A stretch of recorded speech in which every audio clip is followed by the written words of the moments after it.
Wait. What the freak? Okay, talk now. Man? Okay, there we go. Okay. It wasn't working, but now it's working. Hello. Oh, and I gotta bring up the stream so I can see chat. Chert. What were you saying? We found UMINEKO promotional material where they take the girls' titties out. They made like these little cards, guys. With the UMINEKO characters on them, and they make them all sexy. Yeah, you really wanted to share that? Yeah, bro, the people need to know. What do you mean? There are people who care about that. Natsuhi's I have titties. to wear a tight undershirt to conceal my man titties. Sorry, I'm fucking trying to connect with our viewer base. Don't. You know, on a common interest. True. That's. I think. What? I think we've connected with the viewer base. I think they understand us now. They didn't know us before, but now they do. Who doesn't like hot bitches? Answer me. True. I have to say I enjoyed a hot bitch every now and again. That's what I'm saying. I enjoy a hot bitch every now and again. Time to time, like to have a little bit of a hot bitch every now and again. Who the fuck happened last time, dude? Last time on Dragon Ball Z. Yeah, last time on Dragon Ball Z, what? Okay, I guess we're skipping text now. No, I meant to go back, not forward. Dude, there's only 2 buttons.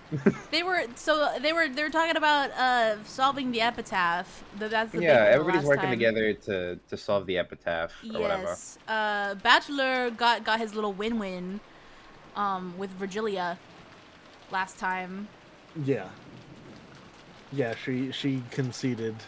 Yeah, he like cornered Beatrice in a debate, and she was like about to. Is this the first time he's like swept the first Twilight? That's a good or question. did he kind of win that other one? Didn't he? I don't know. I thought in episode 2 it was like kind of like a draw. Yeah. Well, for the first Twilight.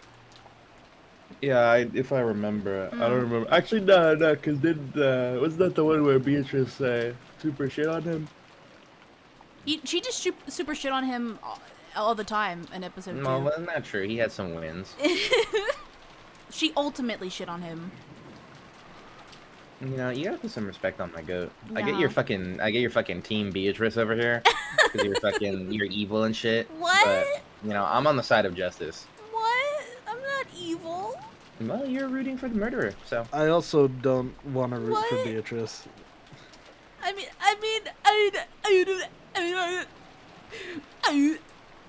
You know what? I prefer the incestuous redhead at this point.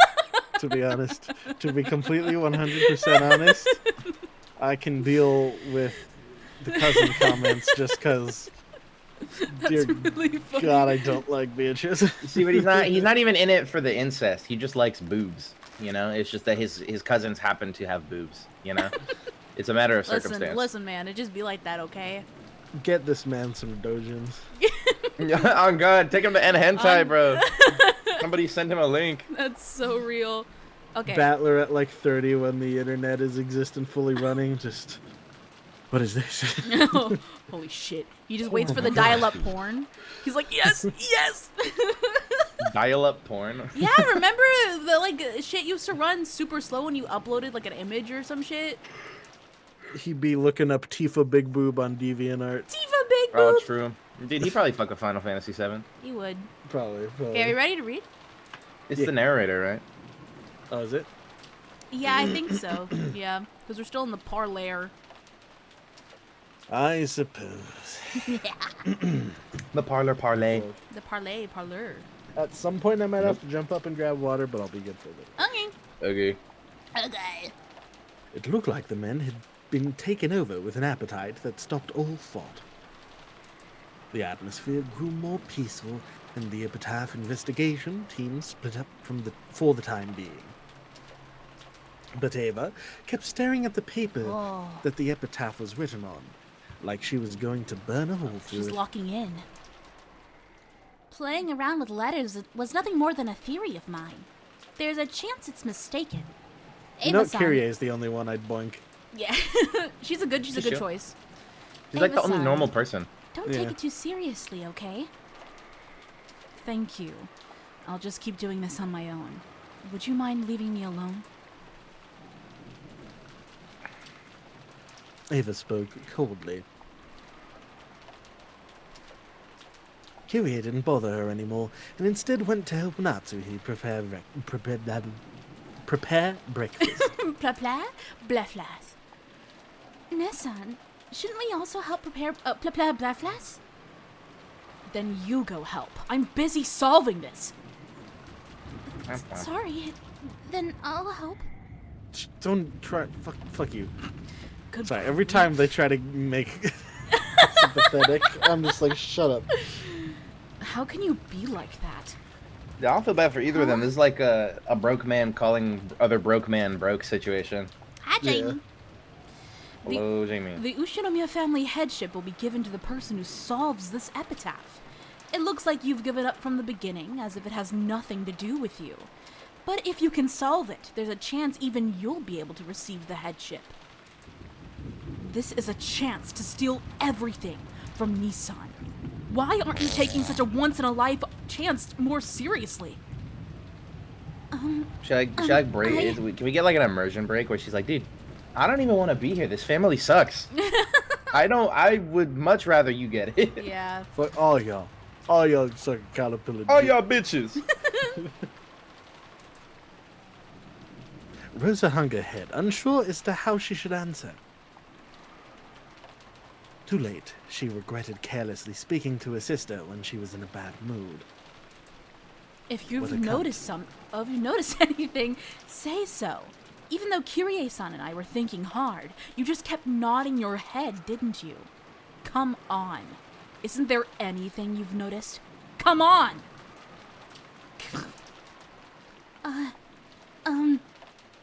Don't you think this part's strange? Strange? What is? It's just that this whole section's written like a journey to the Golden Land, right? You reach the Golden Land and then you receive its treasures. What's your point? You think there's some sort of keyword tied to those treasures? No, not the treasures themselves. Look, in the 10th Twilight, isn't how you receive the treasures strange? Huh? Why does it say we'll receive the treasures once and for the last time? If we only get them once, then there's no point telling us it's the last time. And the same thing in reverse. But I'm probably splitting hairs over nothing if you think about it. This is Father we're talking about after all. He probably decided that way to make it sound more dramatic. Or did he? Oh. ¿Dónde está la biblioteca? Oh, we're in the Grimace Shake universe. Boring. Well, because they're just chilling and discussing shit. Oh, what is boring? Boring. My. What on earth is this child grumbling about? She's probably annoyed by all the tips you gave Battler-sama, madam. Not really. That doesn't annoy me. On the contrary, I'm happy to see that useless battler finally reach a level where he can match me. Did Battler-kun and I get a little too close? Perhaps us old fogies had best leave you young'uns alone. She's like, fuck you, he's mine! When Virgilia and Renaud giggled and cackled, Beatrice's irritation meter finally reached its limit. Enough with everyone laughing at me! Renaud, they vanished for a while. Disappear! Certainly. Then I shall rest for the time being. Beach. Renove bowed his head, still laughing, and vanished. After that, all that remained was the grumpy and irritated figure of Beatrice. And Virgilia, who was coolly enjoying her tea. When you said there are no more than 18 people on this island, you actually cornered yourself. I knew it. I did have this feeling it might be a bit too early. I suppose that was right after all, wasn't it? If you had led him further astray first, things might have been different. But as it was, that trump card was a real waste. You ended up rousing him instead.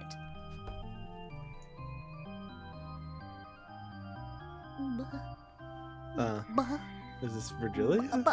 No, it's still narrator. In addition to denying, the witch battler had possessed a second victory condition, one of explaining everything without suspecting one of the 18. It was at that point where he'd been tossed about by two opposing goals that his heart should have been at his weakest. However, Beatrice had used the red carelessly, proclaiming that there were no more than 18 people. Because of that, Battler had been forced to suspect one of the 18. And he had finally begun to build up the resolve he needed to accept that.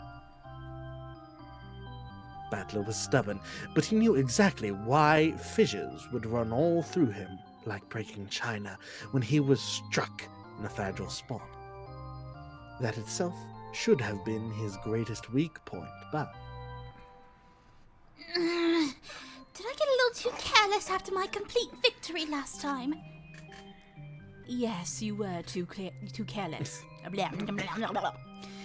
The last game was a difficult one for Battler-kun, but it seems this game will become a difficult one for you.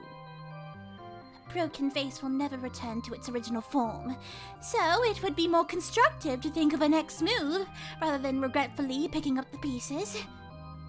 However, now that Battler has figured out as much as he has, how should I plot against him? Your troubled face is an even better snack than Renove's cookies. Bitch, I'm not helping you. Fuck you. My cookies are better than that. Whatever. I really thought you were going to say my cookies are better than yours. My cookie is better than yours. Yes, thank you for restating the euphemism. Nom nom nom nom. Even Battler. My demon pussy. And even Renove are treating me like sweets now, even though I'm not sweet at all.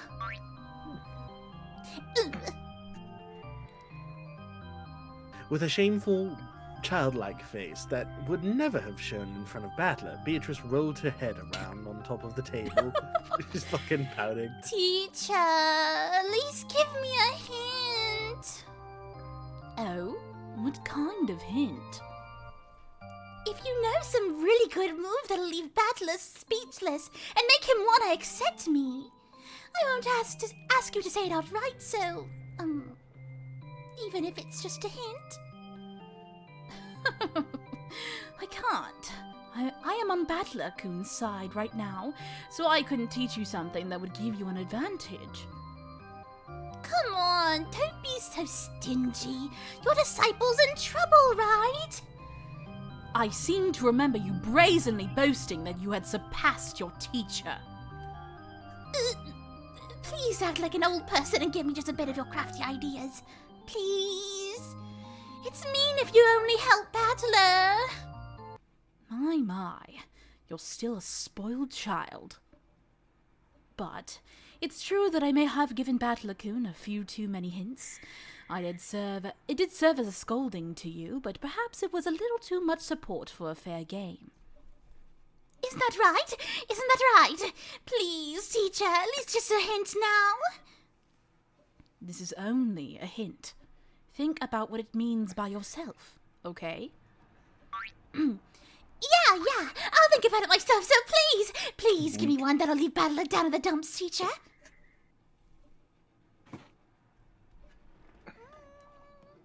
Considering how she acted like a great and mighty witch in front of Battler, the way she acted when he wasn't around was truly pathetic.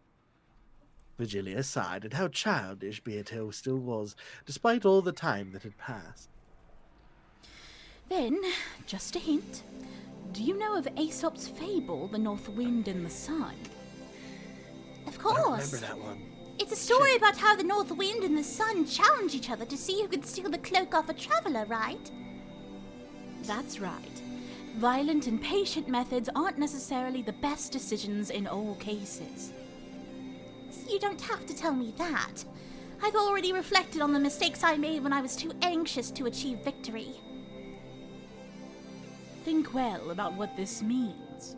And furthermore, there's one point the battler seems to be misunderstanding a bit, but he isn't the only one. Do you understand the victory conditions of this game? What else is there, other than making battlers surrender? See, you're already wrong there. How am I wrong? Your victory isn't making Battler-kun surrender. Isn't it making Battler-kun accept your existence? What's this? You want me to butter him up, begging him to accept me as a witch? How foolish! I haven't sunk that low.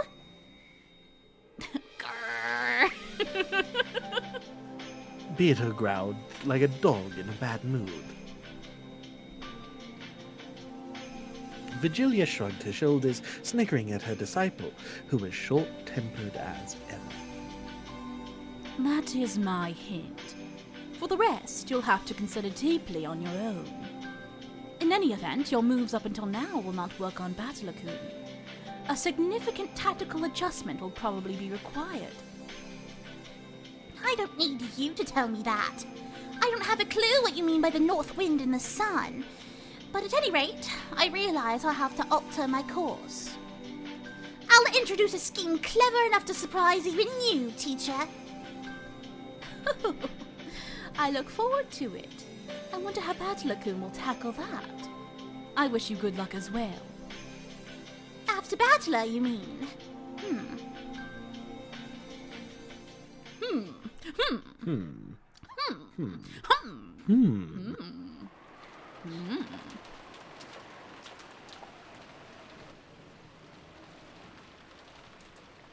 in the parlor. Oh, hey. Hey, girl. Who? Don't you remember? It's young Ava and her brain. Oh, yeah. Schizo moment. Her schizo moment. Funny. Are you gonna give up and resign already? I guess Yes. you are that tired. If only you just grab a futon and sleep. As my mind grew vague and I pretended to fight my drowsiness while sinking deeper and deeper into the sofa, I scolded myself. You also dreamed about stealing the position of family head from Crafts, right?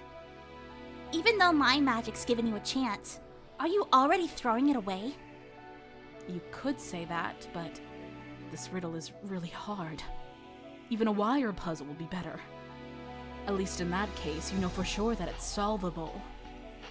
But in the case of this epitaph riddle, we've been given no reason to be sure of that. I might just be fighting a useless battle. Still hazy, I looked at the notebook I'd been holding the whole time.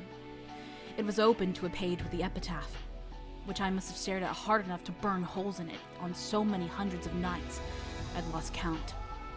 That page is truly a door.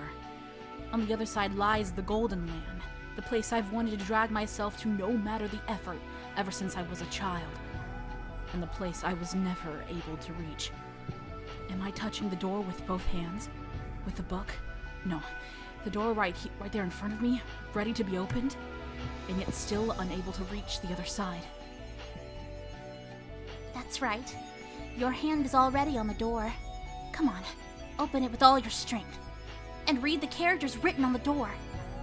Open it with all my strength. Read. The characters written on the door. Strain your eyes. See through the thing beyond the epitaph written in the notebook. I can't read. Me. The beloved hometown definitely won't betray our expectations. The only past father held dear happened during his childhood years. That's right. Then what about the Sweetfish River? There are several rivers where they swim, and there's reason to doubt that this just refers to one close to the place father lived. If we take out a map and start calculating which rivers with Sweetfish were closest, things will quickly get vague and we won't be able to narrow it down. Didn't you say it yourself? You said it didn't have to be a river with water flowing down it. If the word Sweetfish is too complicated, why not forget it? Think of a river. A river. Linking it with a family tree wasn't a bad idea. Try thinking about how to link a river with something else along those lines.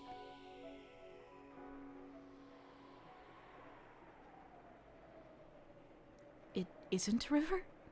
But where else could sweetfish swim? Oh, but if we're talking about places sweetfish can swim, then maybe the ocean has something to do with this. Didn't my husband even say that they go out into the ocean, even though they're river fish?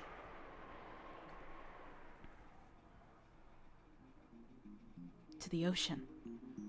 No. But... Huh? Did you notice? But that's just a faint memory. There's supposed to be a room for storing books in this building, right? If you investigate, you can make sure. If that's the Sweetfish River, and if the key might be a 6-character word, then could the key actually be resting in that river? I don't know. I don't know. Anyway, I have to search an atlas. But even if I know that, I don't know from what I should take the 6 characters. You really don't know? Think deeply. We're pretty smart, so our ideas are solid. Don't think of it like it's something as massive as the riddle of the epitaph, but like it's a child's riddle. Men are always children, no matter how old they get. Even if father has advanced into old age, that doesn't change the fact that he's essentially a child at heart. Throw away your awe, father. Think of this like it's worthless. Think of this like it's a worthless, infantile game with riddles, like the ones Maria suddenly brought out on the boat. Riddles. Worthless. Infantile.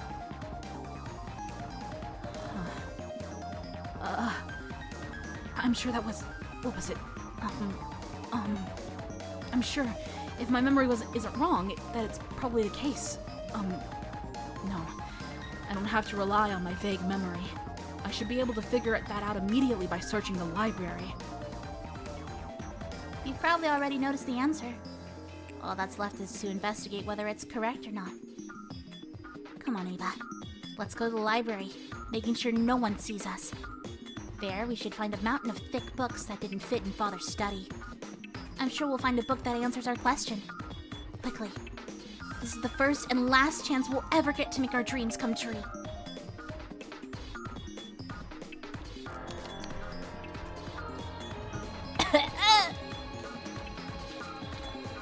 When Natsuhi tried to lay a blanket over her, Ava suddenly jumped up. Wait, that's so sweet! Fuck. Ow. I'm sorry. It looks like I woke you. My god, they're gay. You have a problem, bro. Sorry, I've been looking at too many ship art, okay? Yeah, I know. God. The second you be seeing any people of the same sex be nice to each other, you're like, oh my god, they're so fucking gay. No, they just have tension. Okay, I'm sorry. They both have husbands. Okay. I think literally the last episode was about how much Ava loves her husband. I'm joking.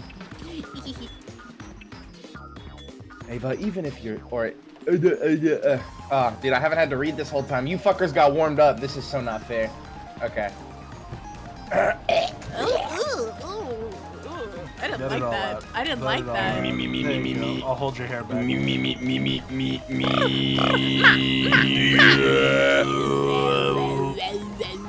Am I doing you it? Can't do it. Oh. No. Ava, if you're sleepy, don't overdo it. You rest first. Thank you. I'm just going to the bathroom for a bit to wash my face. That might think shit, man. You should take it easy and rest. You're just gonna make yourself feel worse, you know. Washing I told you, I'm fine. I'll be right back.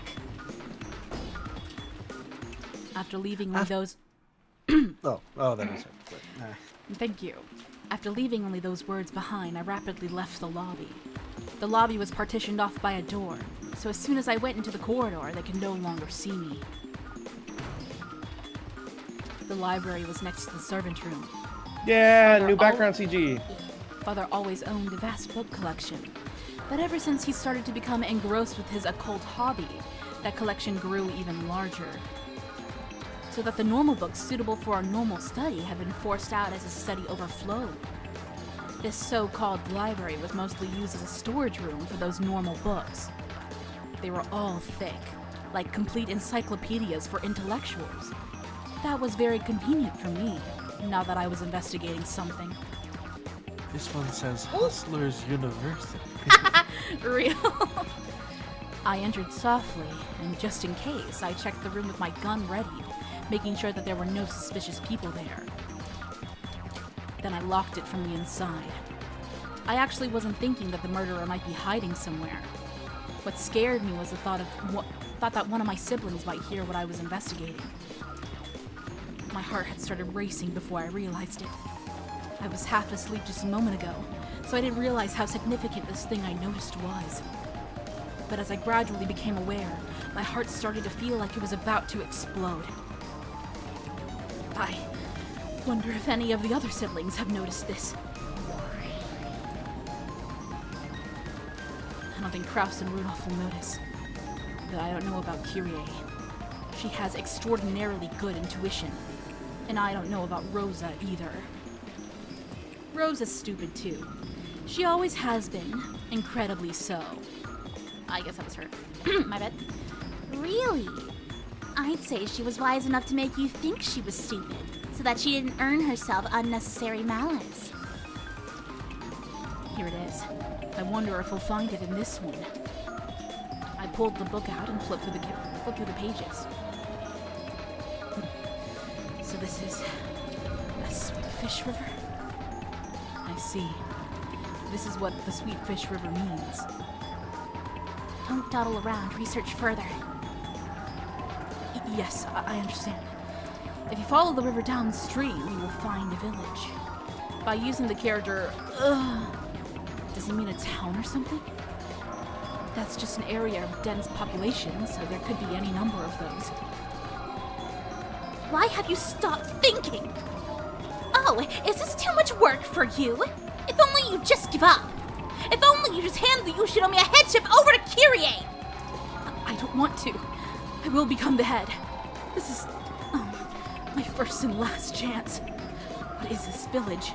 What does it mean? Do you find one if you go down the river?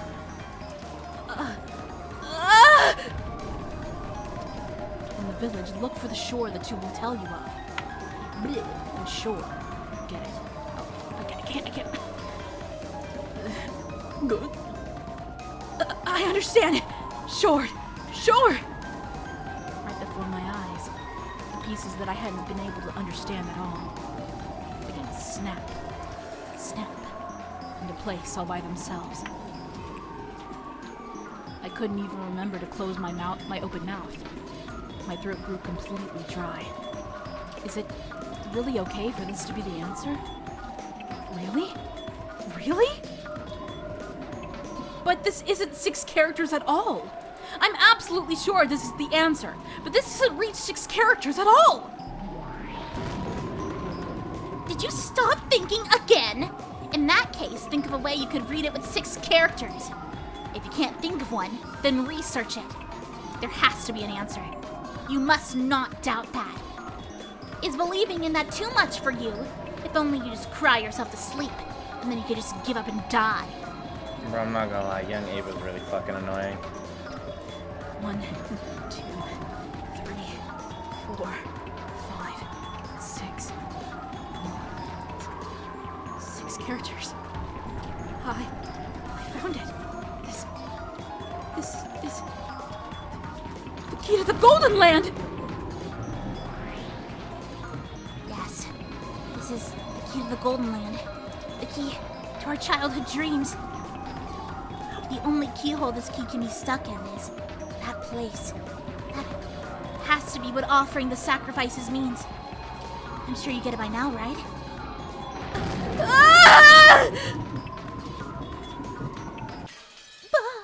Oh boy. Oh my god. Can we get a different main character? I don't really give a fuck about Ava. Oh, okay. She's cringing. She's cringing. Can we switch? Hey, Kyrie! Hey, come here! You're way better. You're way better. Just switch with her. You know? Just switch a little bit. who this? It's still her. Oh. I think. They're inviting me to go this way. Yeah, it's her. My heart leapt. Because there, gaping wide, was an open mouth in the eerie darkness. Okay.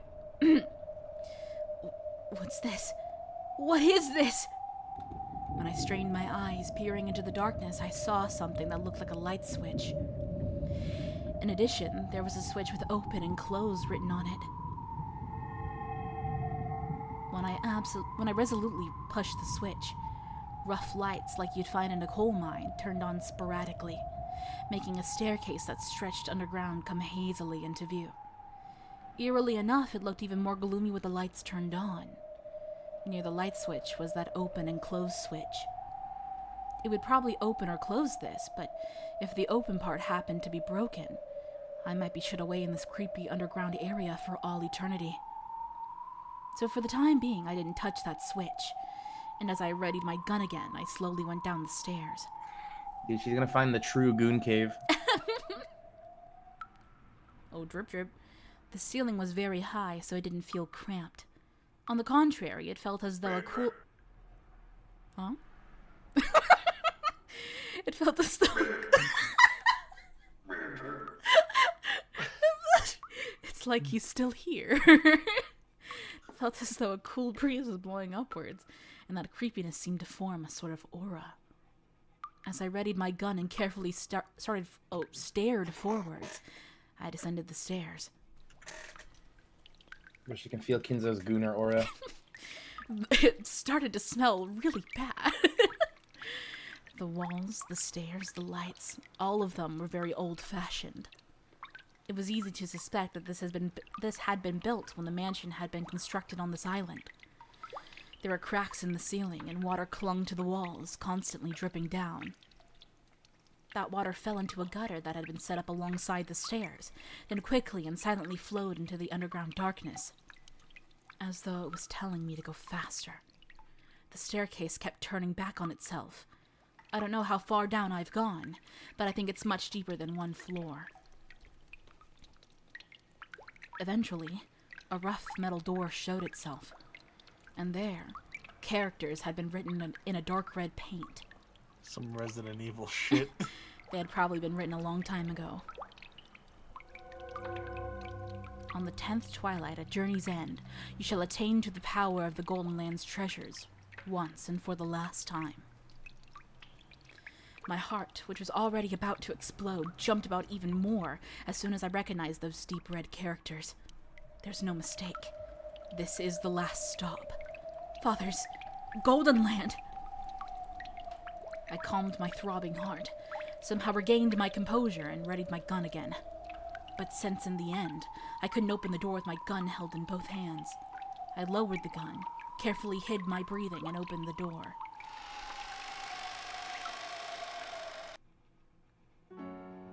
This place is... My first impression when I saw the room was that it might be linked to one of the rooms in the mansion. That's right. It had exactly the same atmosphere about it as a sealed VIP room on the second floor. But this was underground, so there were no windows. There was only the solemn light of a grand chandelier. But even though it was dimly lit by the faint light, the quality of the interior was more than enough to take your breath away. A bed with a canopy, and a rocking chair that looked like it would be comfortable to sit in. An extravagant sofa and carpet. The room was like a dream every girl yearns for at least once. And yet, since it was an underground hidden room with no windows, it felt more like the hidden house of a witch. I'd never swallowed the legend of Beatrice, Witch of the Forest. However, after being shown this room, it certainly became hard to doubt that she actually had existed, and had lived in this room. Is someone there? Even though I was completely shocked by this room, I timidly searched the interior with my gun raised. And at the back of the room, I found it. Oh yeah, baby. Oh. Yo, gold confirmed real. My gasp came out strangely like a bunny being choked. Soy Wojak pointing face. After all, after finding something like this, no one would be able to stop that kind of stupid voice from leaking out. It's here. It's really here. Father's gold! On the opposite side of the canopy bed, it was piled up in a massive heap. It was a mountain of gold ingots! Of course, they weren't piled up carelessly in a way that would damage the dignity of this room. A beautiful scarlet satin weave was laid on the mountain of gold, creating a beautiful three-colored mix between the red, the gold, and the black of the deep darkness. It was as though, when the witch slept on this bed, the gold would be a respectable chamberlain waiting on her. Nobly, refinedly, gracefully, beautifully. It was attentively piled there with an imposing air. When I tried to grab a single gold ingot, I was surprised at its weight. It was probably about 10 kilograms. Just this ingot would probably be worth more than 10 million. The Ushinomiya family crest, the one-winged ingle? The one-winged eagle! Sepiro. Was slightly imprinted on it. It was hard to tell whether it had worn away, or whether the impression had been made carelessly in the first place. But it was certainly the crest of the one-winged eagle. How would you make it carelessly? What does that even mean? I don't know. Just how many ingots were piled up there? By doing a quick count here and there by judging the height, there had to be a few hundred at least. My mind's already gone blank, so I can't do the math well. Even a moderate guess would put it above several billion yen.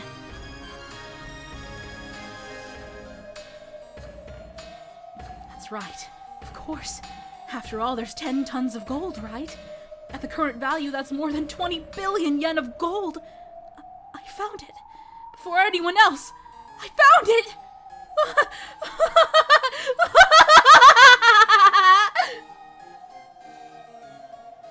In front of the mountain of gold, I spread my arms and looked up at the ceiling.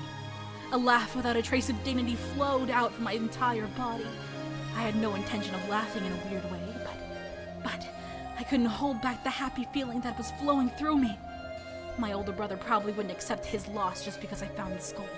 But from now on, there would be no changing the fact that I had been the one to find it. To steal away the headship of the family, some more subtle bargaining would probably still be required.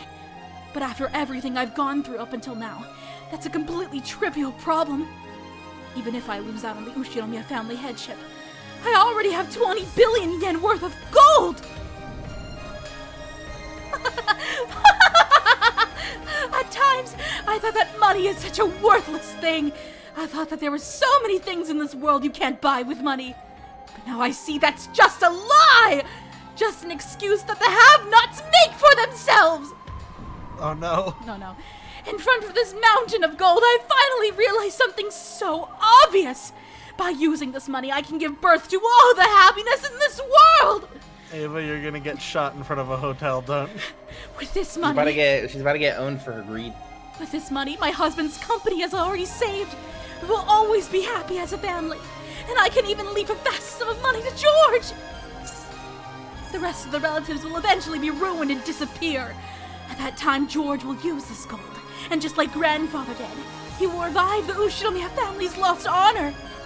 George is the true successor to the Ushinomiya family! Let's go, Jorge. It happened! My wish was granted! That dream that I have wished for ever since I was born into this world as Ushinomiya Eva has been granted completely at this very moment. My husband and I will be happy for all eternity, and I can also give my only son George eternal happiness. There's no way I'll waste it on foolish pleasures. My older brother has chewed the Ushinomiya family to bits, but George and I will revive it. And that means I truly have succeeded in the Ushinomiya family headship.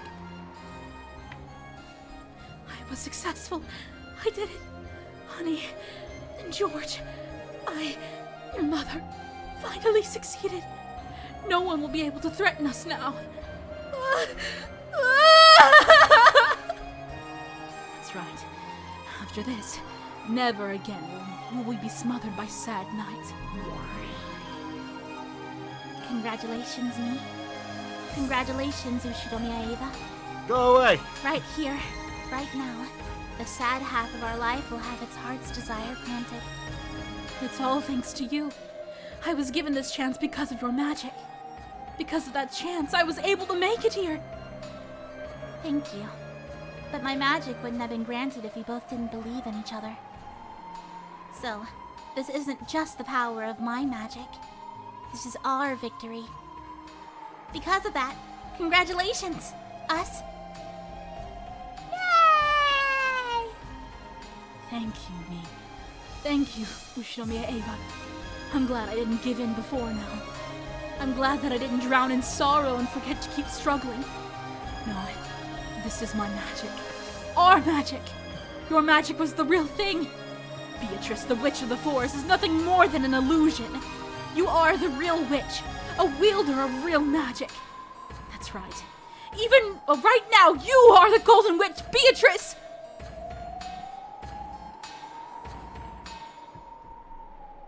She's like, excuse me, what the fuck? I'm right here. Nope, not real. Yeah, I sort of know what happens here.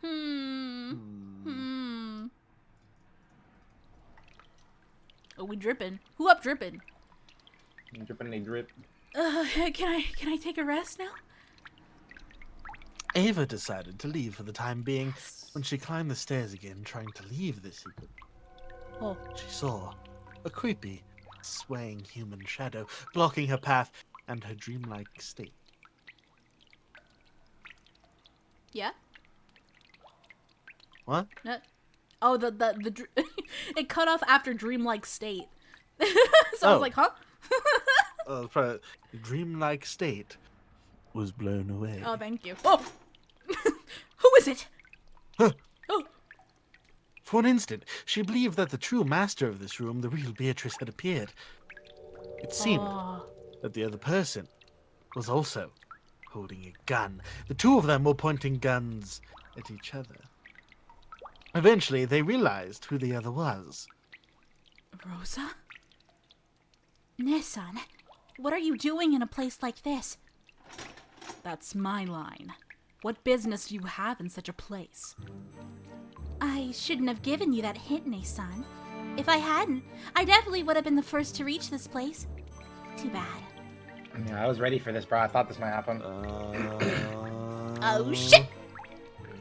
It seemed that Rosa knew where this staircase went, and what was waiting ahead of her. You should talk. Even though I reached this place before you. I worried too much about the Sweetfish River. The Sweetfish part didn't really matter that much at all, did it? That isn't true. It was an excellent hint, wasn't it? Well, of course, maybe there was no need for it to be sweetfish. But when I heard that sweetfish are fish that go out into the sea, I was able to figure it out. What's inside? Why not see with your own eyes? It definitely won't betray your expectations. Don't be afraid, Nissan. I never had any interest in who becomes the head. I don't even care about the Ushinomiya family name. Honestly, I actually feel good about you stealing the headship from Kraus Nissan, who was always swaggering around because of it. Swagger. Are you serious? Of course. I'm the outsider of the Ushinomiya siblings. Even if Father had named me as the next head, there's no way Nissan would accept it. I try not to have such naive dreams. Let me see too, Nissan. This is proof of your victory. As long as I receive the proper portion that the siblings agreed upon, I plan to proactively acknowledge you as the true victor in this game. If you shoot me, then you'll have all this gold to yourself, won't you? The same goes for you. If you shoot me, this gold will be all yours.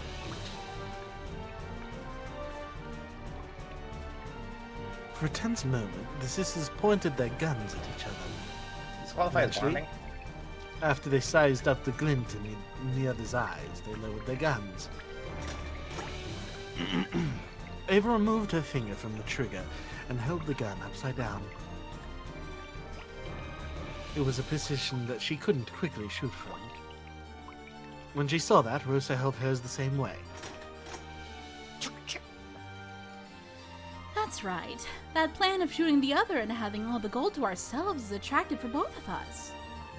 But if one of us suddenly disappeared on this island while it's isolated by the typhoon, there would be a huge uproar. If we hid the corpse here, it probably wouldn't be found easily, but we couldn't be sure. No matter how many billion yen worth of gold is on the line, it isn't worth the risk of committing murder. On the contrary, that would give Kraus Nissan and the others ammunition to ring us for all we're worth.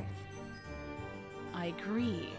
It may have been a blessing in disguise that you're the one who showed up, instead of Nissan or Rudolph. You're the sibling I trust most. Thank you. And you're the sibling I trust most, Nissan. Seems like bait. I want to see the gold too. Wanna have a peek? Now I feel like seeing it again too. Even though I saw it with my own eyes, it still doesn't feel real. Unless I see it together with you and confirm once more that it actually exists, it feels like the gold will turn into fog and disappear. Ava started descending the staircase once more. However, she didn't carelessly expose her back to Rosa. Even though at a glance it looked like Rosa had lowered her guard, she definitely didn't show any signs of carelessness.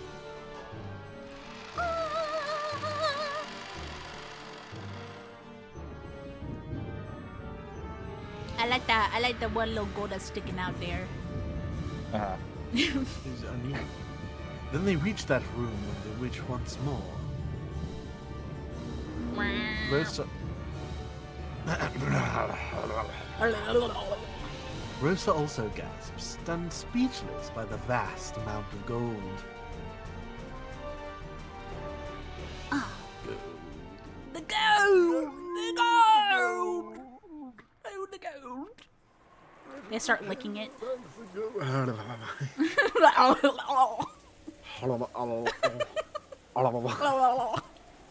Oh yeah.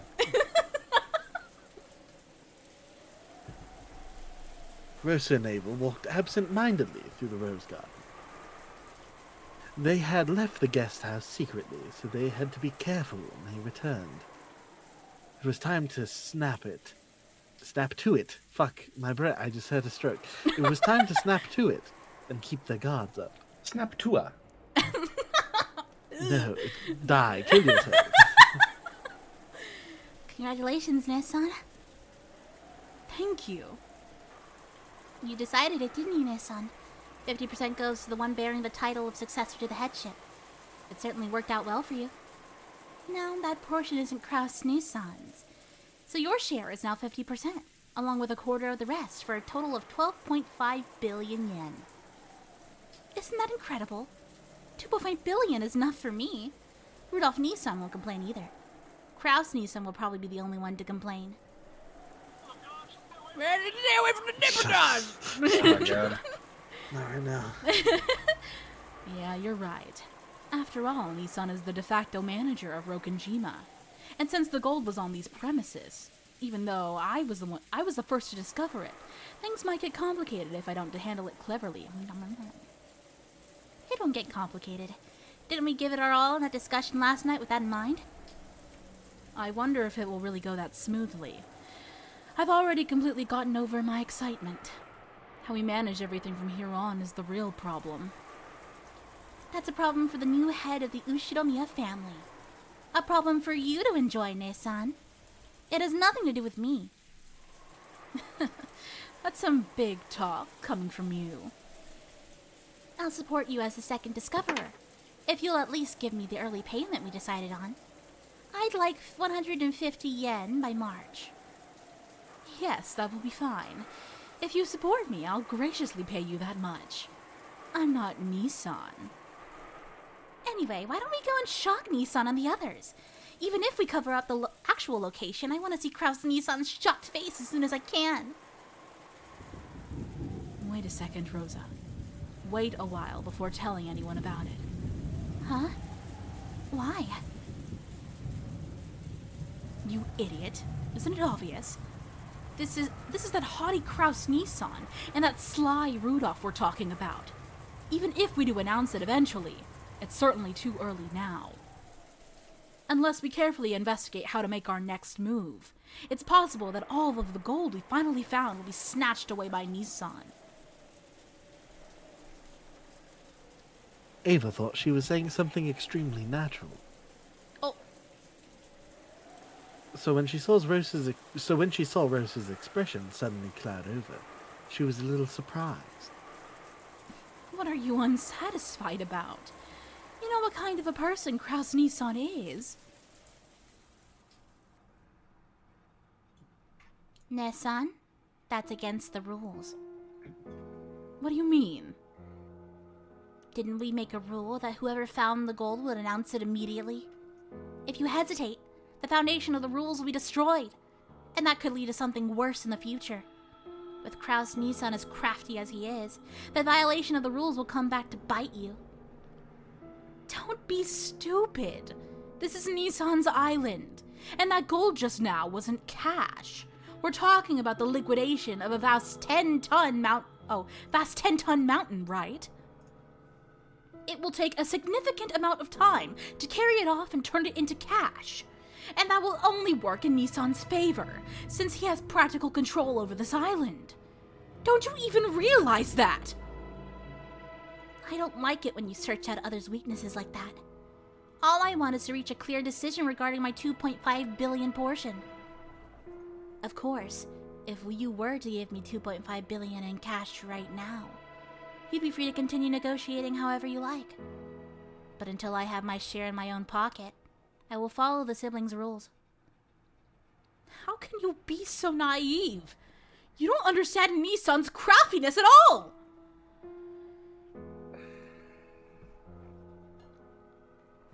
It wasn't that Rosa didn't understand the craftiness of her older siblings. In that sense, Rosa more or less understood why Ava was being so cautious. What? But in her heart... What the fuck? Why is it black? I don't know. Anyway, she couldn't go clear away her suspicion that Ava wanted to keep all the gold for herself. I think they forgot to add the transparent... they forgot to untransparent the background of the text box. Uh-oh. Because she knew that Ava was at least as crafty as her other sibling. In other words, Rosa wanted to put a stop to any chance Ava had to keep all the gold to herself, by quickly informing the siblings of the gold's discovery.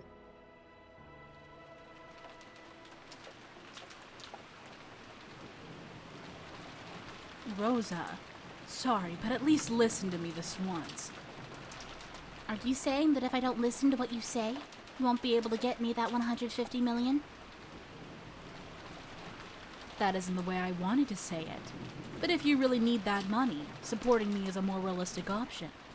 If you talk to Nissan and Rudolph, even the portion that's your natural right might disappear. You don't want that, do you?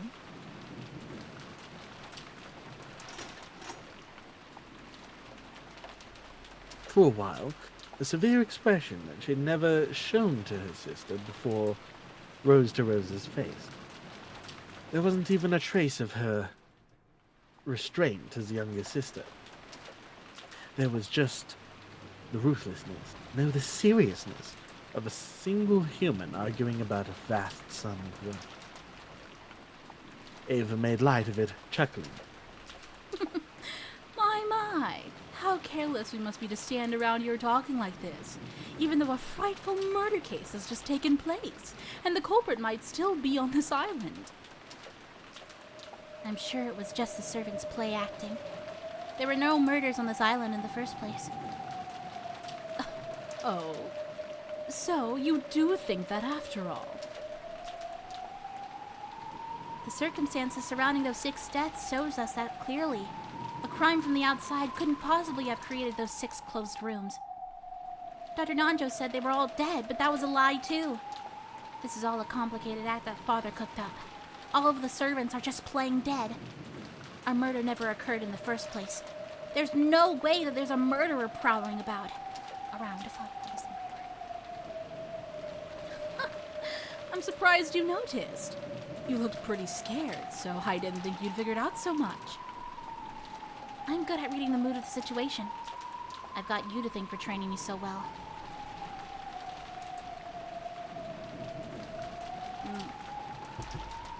I guess that's Ava. Yeah. That's right. Come to think of it now that the servants are dead, almost everyone on this island is a member of the Ushinomiya family. As for Nanjo, he proclaimed the deaths of the servants. But when the relatives began to discuss the riddle of the epitaph, he disappeared off to the second floor as if he didn't want to get in the way. All of it was an act to get us to try and solve that epitaph. And that's why you need to announce that you're the victor, Ne-san. There's no way that burnt corpse was really father. He got a corpse with the right number of toes from somewhere, and went to all the trouble of burning it in that creepy way of his, so we could see it. I'm sure he's hiding somewhere, watching to see how we'll behave. I'll bet he already knows you reached the Golden Land, Ne-san. That's why you should announce that you're the winner soon. I'm sure father will appear out of nowhere to applaud you and proclaim that you're his successor. Then again, I've still got to pester you for that 150 million, so I can't stand against you in any way. So you'll listen to what I say, and keep quiet about this to me-san and the rest? Make your position clear, Rosa. I want to tell them. We made that rule just last night. We shouldn't just throw it away. Of course, I will announce it in front of the siblings. However, I want to closely analyze the situation first. We've got to carry out 10 tons of gold, convert it into money, and distribute it fairly. Until I have proof that I can do all that without Nissan getting in the way, I want some time to think. I only want to postpone my announcement until then. I'm certainly not keeping it secret because I want it all for myself. You'll definitely announce it to everyone sooner or later, right? Yes, of course. Even I run to rub it in Nissan's face as soon as I can. About how much time will you need to think? I won't know that until I've thought about it. Will one night be enough? I can't promise you that it'll only take one night! Out of respect for you, the successor, I'll support you for one night. This year's family conference will end tomorrow morning when the typhoon passes and a boat comes to get us. That's right, when the seagulls cry. I will remain silent until then. If you still feel that you need more time to think after that, then we'll cross that bridge when we get there, okay? I'll support your position to the best of my ability. You really are cunning, aren't you? I'm surprised. Were you always this resilient? I guess it's true that women become stronger when they have a child. I realized that in myself when I had Maria. Understood. For the time being, thanks for your cooperation. We can talk about tomorrow when it comes. Yes, that's right. I'm convinced that you'll become a fair-minded successor to the headship, one who'd never even considered taking all the gold for herself. Isn't that obvious? I will split the gold evenly among the siblings. Uh-oh. No way. I found it. Because we solved the riddle of the epitaph. So this gold is all mine! I won't give it up to anyone! I am the head of the Ushinomiya family! I am! The witch and... Oh, that's not me! The witch inside Ava claimed exclusive possession in a loud voice. Of course, that didn't reach even close to Rose's ears, and it probably didn't reach Ava's either. I'm gonna take a sip of water. Oh, no, Shippy. Indeed. I shall acknowledge it. You are the true head of the Ushinomiya family, chosen by the witch's epitaph. Now, I acknowledge it upon my name.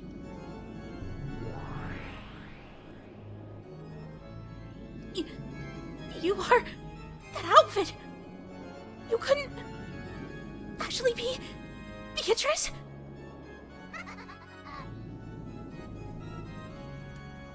Maybe Beatrice was happy that Ava called her by her own name. She cackled cheerfully.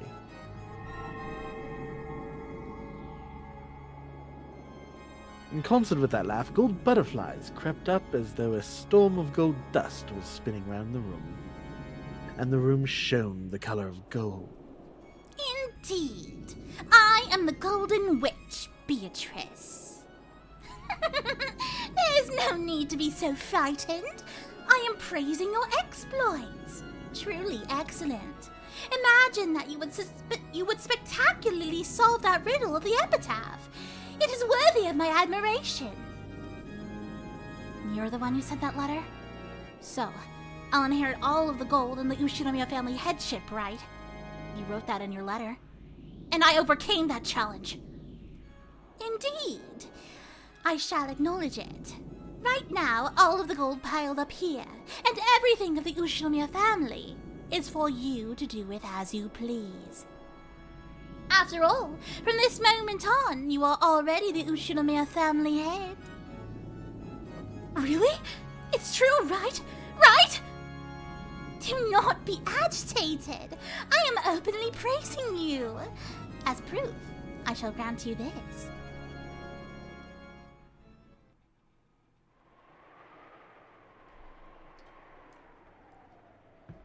Beatrice took off a ring off her own finger and held it out to Ava. She fearfully accepted it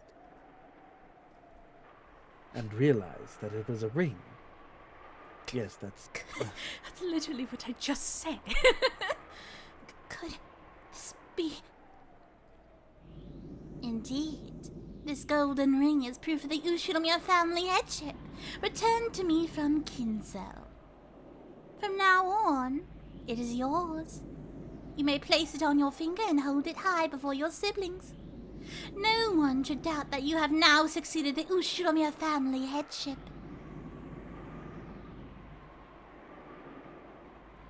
Ava stared closely at the ring. It certainly wasn't a fake. Without a doubt, it was the real thing. She dreamed of receiving this ring someday, focused on this day over and over again, and it was now finally a certainty. This ring had now designated her as the head and had been handed over to her, and, timidly, she put on the middle finger of her left hand.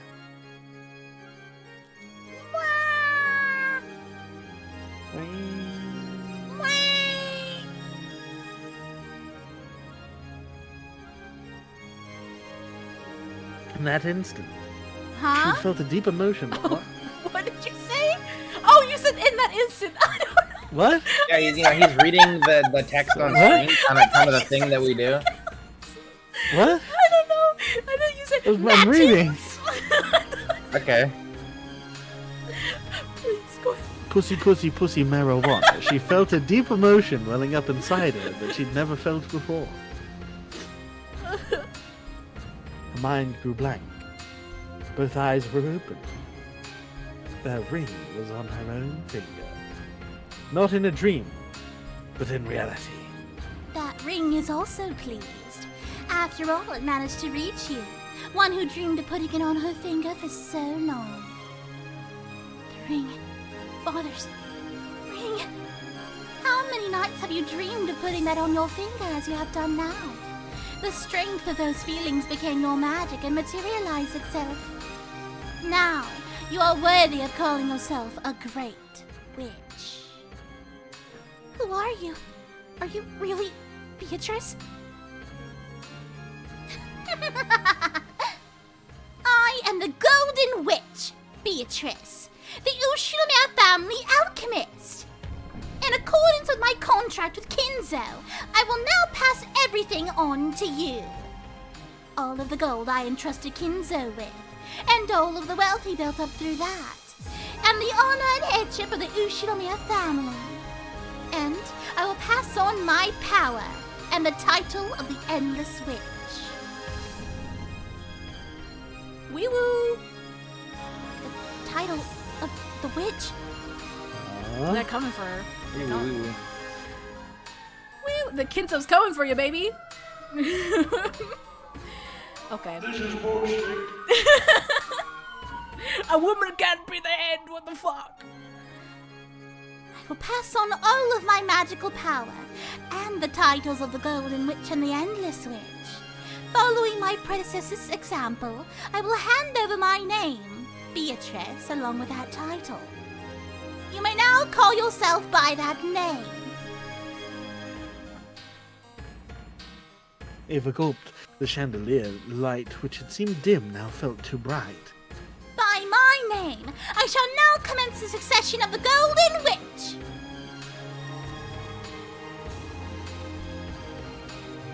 Oh, fuck. Oh, fuck. The instant Beatrice made that proclamation, everything was buried by a golden sparkle, and had changed into a majestic place that looked like an audience hall.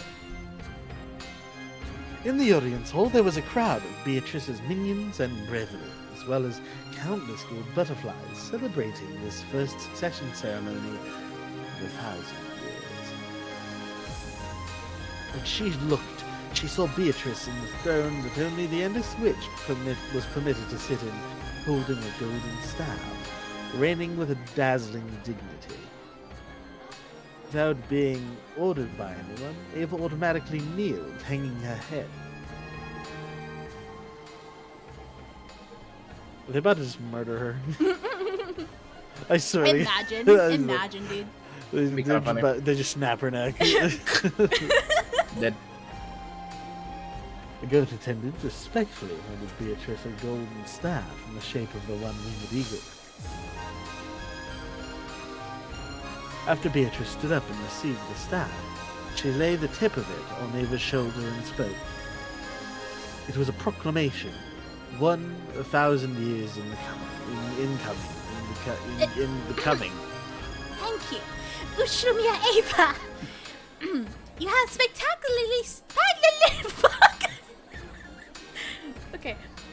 You have spectacularly solved the riddle of the witch's epitaph and reached the Golden Land.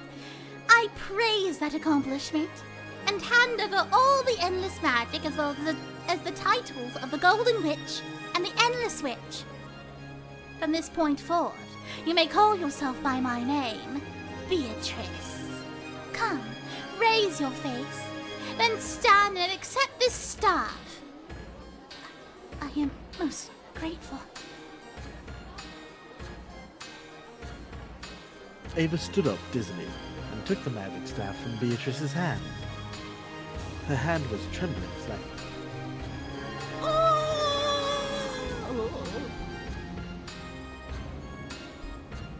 As soon as she grasped the staff, she was wrapped up in the brilliant sparkle of gold, as though gold butterflies were flowing out from inside of her. In the instant she succeeded the Golden Witch, Ava felt something in the depths of her soul be reborn. To describe it in a word, it was energy. Energy with a gold color. It felt like she was waking up, as though she had been half asleep ever since she had been born and was opening her eyes for the first time. It felt as though her true eyes inside her eyes were opened for the first time in her life. Ah, yes! Your eyes. Just in case the first metaphor didn't strike your fancy. Yeah, I was waiting for this, bro. Yeah. Your hat is gay. I wanna understand, like, why exactly is young Ava like the witch one? Why is she like a separate person? If she's, because I understand like she's supposed to like represent, you know, like that period of her life, but I'm wondering like mechanically like how this happens. Could anybody have like a witch version of themselves that exists within them? I think it's like kind of like your true nature thing, and the scrappy inner child was her true nature the whole time. Yeah, I mean, and also Ava believed like her other self was a different person from herself, like for a long time. Mm-hmm. Like there's she that had like separation that she believed in, right? Yeah. I guess it goes back to the whole cognition thing, right? Like it's only this way because like she does have magical ability and like perceived it to be that way, right? Mm-hmm. I just think it's weird that like adult Ava doesn't get to be Beatrice, you know? I understand that they're like separate people, but I think it's weird that she gets rewarded and not Big Ava. Indeed, a fitting and beautiful outfit for the Golden Witch. come, you may show yourself to all these people. Let them know that the new witch is indeed you. Oogie. Ava, no. The new Beatrice turned around timidly when she did. The witch's minions, which filled the vast audience hall, honored her with an applause that sounded like the roaring of the sea. Dude, Come, everyone. Replace all of the portraits of Beatrice with a new Beatrice. Lift up words of celebration for the new Beatrice. Oh shit! New portrait, baby! Yeah! Portrait, baby! Yeah! Yeah!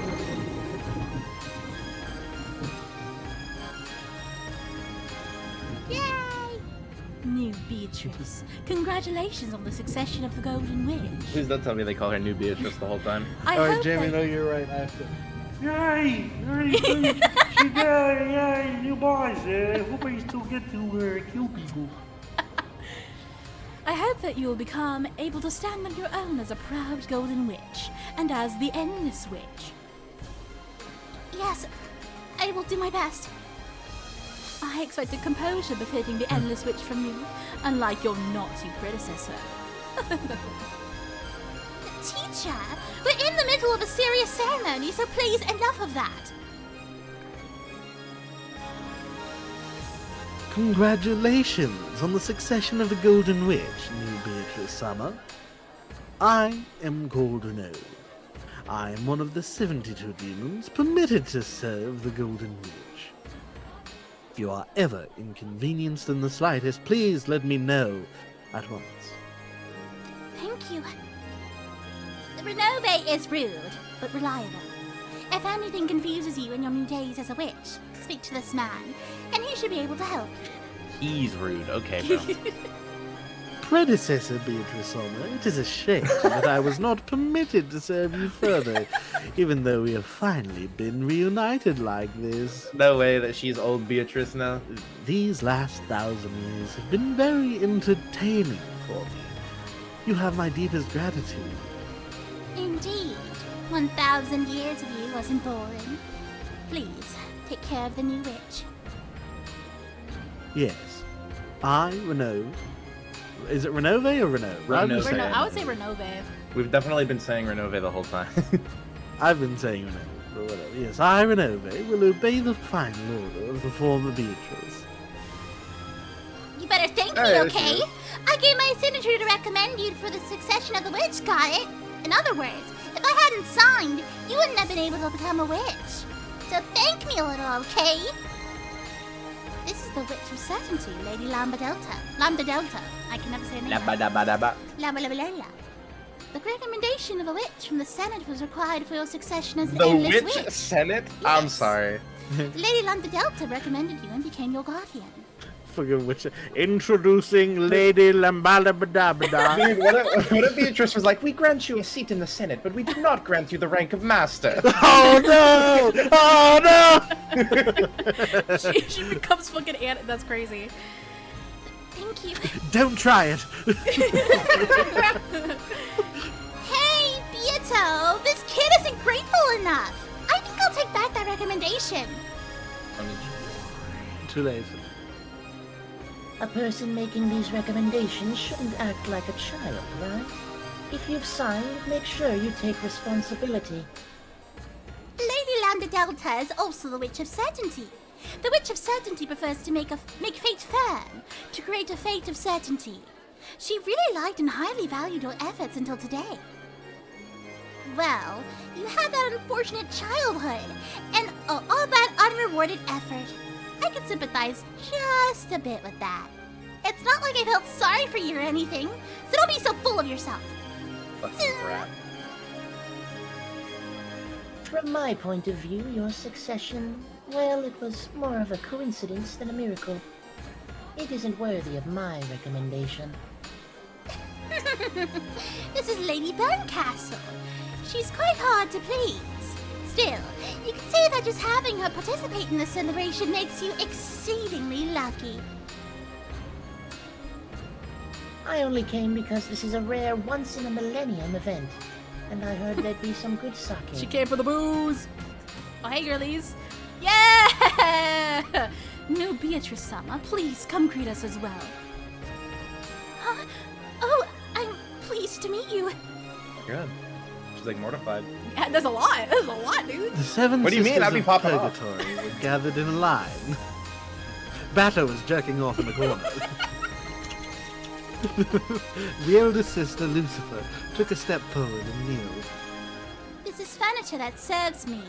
As a gift to celebrate your inheritance, I will send them to you. Once you succeed the position of Golden Witch, you will need to carry out the resurrection ceremony for yourself. The seven sisters of Purgatory perform an essential role in that ceremony. They're a villainous bunch, but they serve their purpose. Have them do whatever you wish. So, just as a side note, this does like confirm like part of the riddle, right? Because theoretically, this means the reward would be the same for everybody, right? So, like, part of going to the Golden Land and receiving the inheritance includes becoming the new Beatrice. I think so. I mean, that seems to be how it's going. Suppose so, because yeah, didn't that like the original deal Kinzo made with Beatrice was to lend her power to make him rich?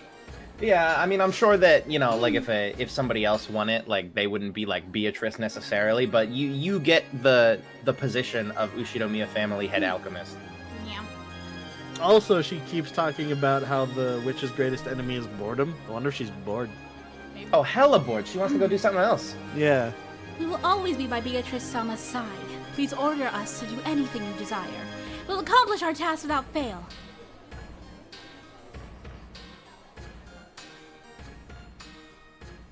Yeah. Oh. Even after that, many nobles and minions visited and offered words of congratulation for the new witch. And she responded to them confusedly. She felt as though she was growing lightheaded due to lack of oxygen. She couldn't tell if this was something real or why so unnecessary. But there was just one thing she could understand. A feeling of achievement at being permitted to call herself the Golden Witch. That alone was a truth she could definitely understand. Kojima fucking sucks. Only enjoyment is Kinzo and his ATV tricks. Real. He'd be in that bitch like, no, man! She received the top prestige and now has the Golden Deagle. Oh, Battler. What is all this? Of course I'm not gonna swallow this story, but what in the world does it mean? Aunt Ava is the new Beatrice? Are you saying she's turned into a witch? What the hell? I was also surprised to think that someone would be able to solve that riddle. However, that is the rule. I must follow it and pass on the position of Golden Witch to my name. It is hardly something to be surprised about. At the very beginning, you wrote that in... it is hardly something to be surprised about. At the very beginning, you wrote that rule in a letter and announced it. Eva-sama was simply the first to be successful. What, you think you were that smart? You think they would elbozo the whole thing? That's all there is to say. Oh. Virgilia, are you there? Yes, here I am. What does this farce mean? Even if this depiction of strange witches showing up one after another is some of her bullshit, isn't this almost like Aunt Ava turned into a witch? Calm yourself. She has simply received the title of the Endless Witch, and might call herself that in the future. This succession ceremony is certainly nothing more than an act to promote that child's explanation. Don't fall for the same move over and over again. That's right. That whole grand ceremony was all phony. But it's at least a fact that Aunt Ava solved the riddle of the epitaph. And at the same time, that means she succeeded the Ushinomiya family headship. And after getting 10 tons of gold, Aunt Ava might as well call herself the Golden Witch. Is that it? Damn, it's as complicated as ever! My. Is a boorish human unable to comprehend the grandeur of the ceremony? Oh well, being unable to read between the lines is what makes you human. I pity you, but I do not blame you. Damn it. Don't look at me like you feel sorry for me. Still, for the time being, there's something I need to check. And that's regarding this younger version of Aunt Ava. In other words, the definition of this new Beatrice. What is that? Even if I tell of it, you will just persist in your disbelief in magic and witches, correct? So there's nothing in particular for me to explain. Feel free to believe in whatever it seems to be to you. What it seems to be to me? And then how should I interpret this?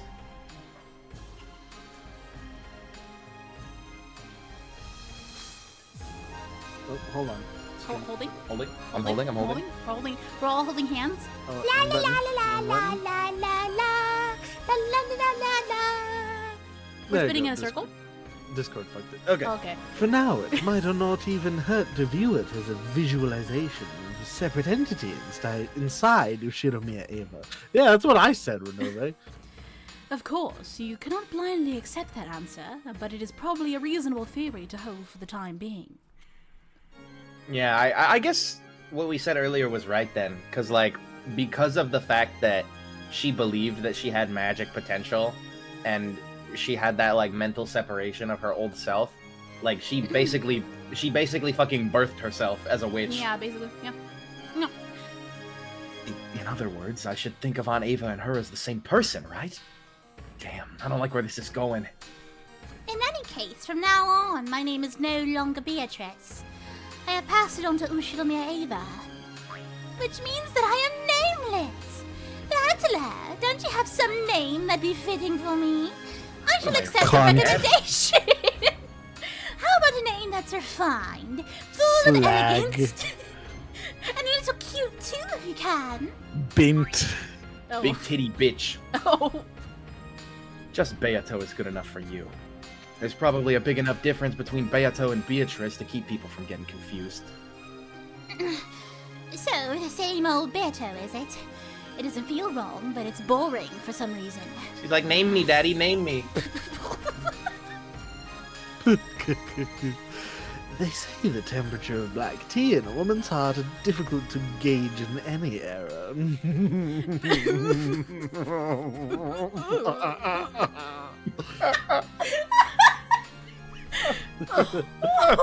Holy shit. Ooh, sorry. Got him. I'm holding my Beatrice doll. Is it magic? Is it manic? Battle-kun, at any rate, stay calm from this point onwards. The fact that we can now tell her and Ushiromiya Ava apart works to our advantage, compared to the time when that child was still Beatrice. I love this song. Yes, me. And that's exactly why I like it even less. What's she thinking, that Beato?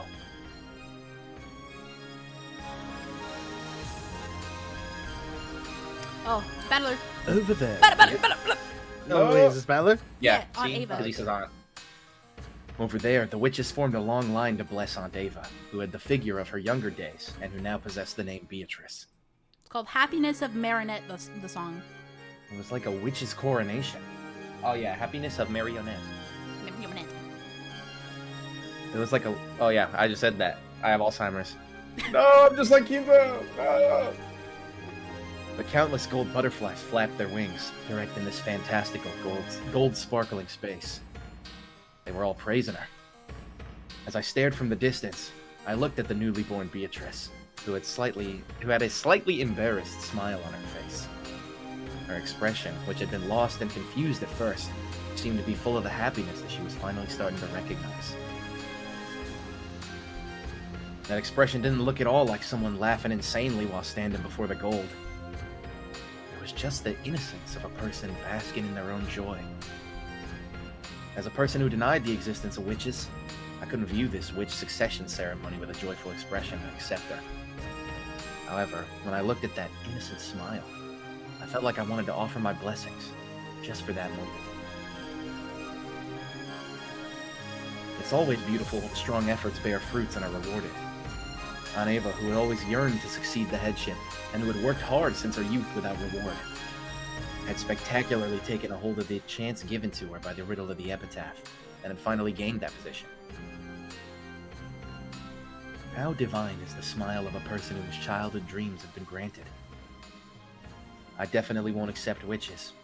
Oh, That's so weird because it's the first line is him. Yeah. And then the second line is the narrator. That's ass. We're holding hands. With this okay. Thank you. I'm a little nervous, but thank you.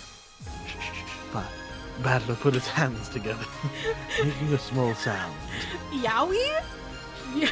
Battler X narrator Yowie.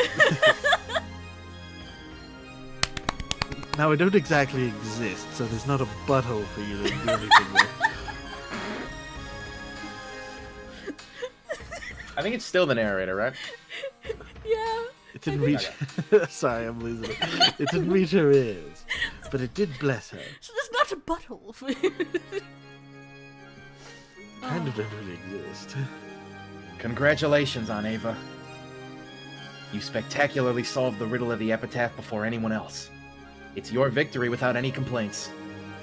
I won't accept all that about the Golden Witch and so on, but I will accept you as the new head of the Ushinomiya family, and I'll celebrate that sincerely. As long as it's not Rosa, TBH. As though urged on by Battler's applause, Beato also clapped. It was a slightly odd scene, as she was doing it without her hands. Battler and Beato, who opposed each other, were standing side by side, applauding the same person.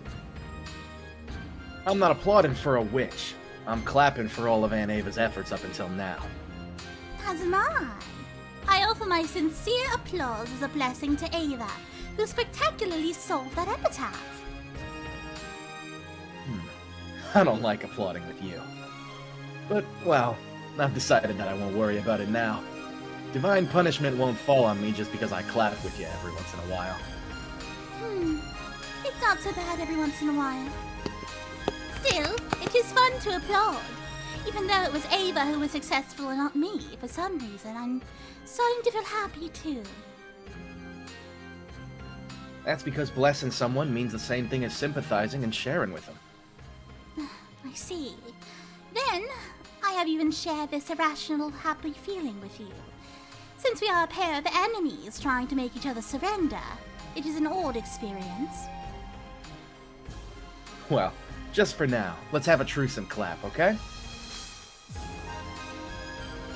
Beato laughed impishly, playing around and applauding even louder, as though eagerly trying not to lose Battler as she clapped. And they're really going hard on how much she wants his attention now. Battler went along with her and clapped even louder.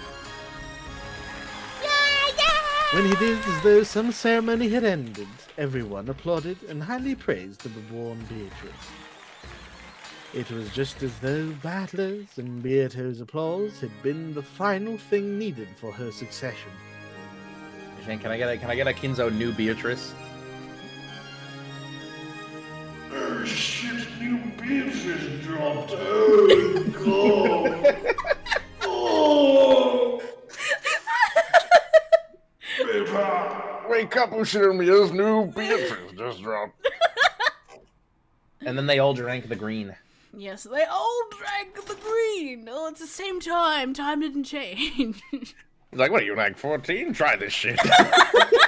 Kinzo Nation, how we feeling?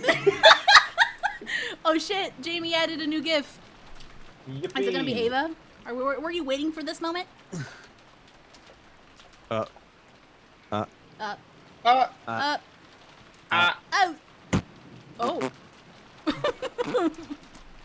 Why are we pooting? Jamie. I'm waiting. Jamie, I'm what give waiting. me wanna add Jamie?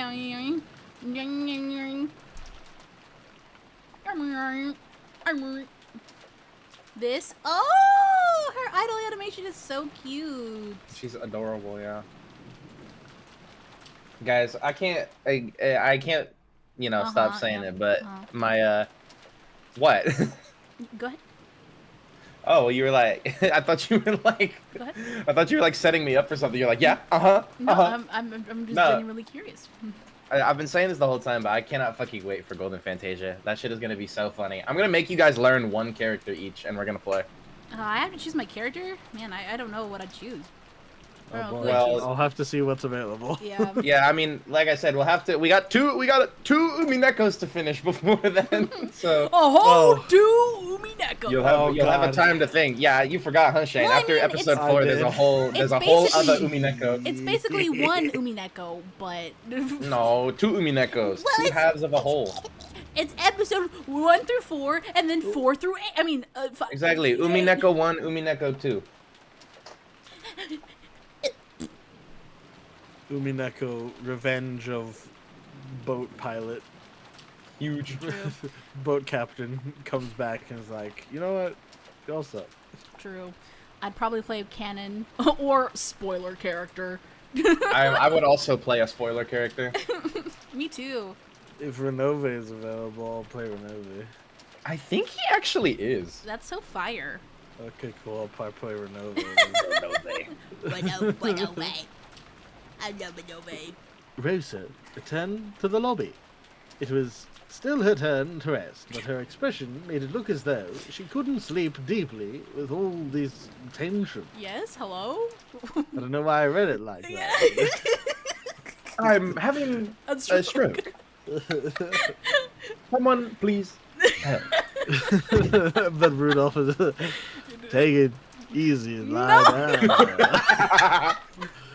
Heal this up and you'll have it pretty rough later on. Holy shit. Thanks for the concern. Okay. Okay, done. Okay. Okay. Thanks for the But I'm a concern. I just couldn't fall asleep. I've already taken a shower, so I'm good for now. The next person can rest. What about you two? Kirie-san? Rudolph-san? What will we do, Rudolph-san? Shall we rest? Oh. Yeah, you can rest. I'll stay awake. That's the only manly thing I can do right now. Considering I'm wearing your underwear, I mean... What? Then I'll stay awake. Staying awake with my husband is the only womanly thing I can do right now. You two truly are close. The only womanly thing I can do, especially when I'm wearing your boxers right now. Yeah, especially when I'm wearing a strap right now. Anyway. They do tradesies. Everybody else goes to sleep, just 2 seconds later. You should talk. It seems Ava and Hideyoshi-san are out cold. It appears that unlike Rosa, they can't fight against their age. As though in response to those words, the door to the hall clunked open. It was Jamie stating that Rudolph is wearing a butt plug. Ava and Hideyoshi returned from the guest room. That's none of your business. Oh, Rosa, are you sure you don't need rest yet? You should talk, Ne-san. Why not take it easy and sleep? I just can't get to sleep. Taking a shower shook my drowsiness off. Rudolph, Kirie-san, you can rest if you want. Sure, thanks. Well, for now, let's say I appreciate the sentiment. Why don't you go first, Aniki? Guys, please. How kind of you. But I cannot rest first. Guys, that is the please. most I can do as the oldest brother right Oh my now. god, you'll suck. Do not worry. The two of us will stay awake until the very end. More importantly, Eva-ne-san, are you okay? You look a little pale. Come to think of it, you're right. Could it be a bit of a fever? Hideyoshi put his hand up against Ava's forehead. It seemed that Ava wasn't feeling her best. That goes without saying. That's what happens when you break your sleep cycle at your age. Is it a cold? Natsuhi, could you call Dr. Nanjo down? Yes. I'm fine. You don't have to make such a fuss over it. I have some medicine, so I'll be okay. I tend to get fevers when I'm tired. Don't worry. Ne-san, take it easy, okay? Thank you. If the siblings gathered without me around, I get the feeling everyone would start talking behind my back. It's a persecution complex from long ago. Sorry, okay? Well, I won't say anything. As if I'd say bad things about you behind your back, Nissan. What is it? Nissan, you've been acting strange for a while. Shouldn't you get a little rest now? Right. Just thinking about raising money by March makes my headache hurt even worse.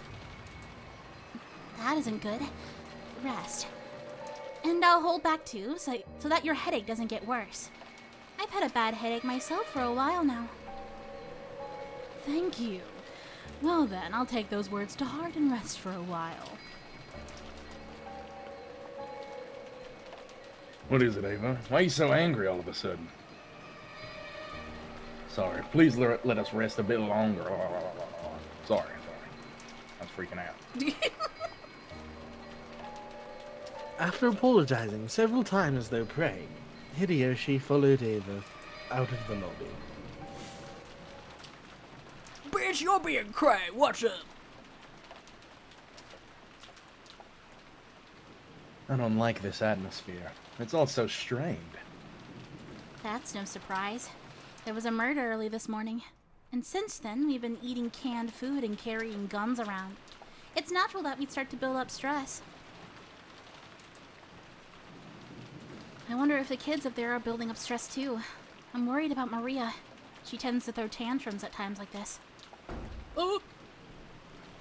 At that moment, they heard the sound of wild footsteps coming from the second floor.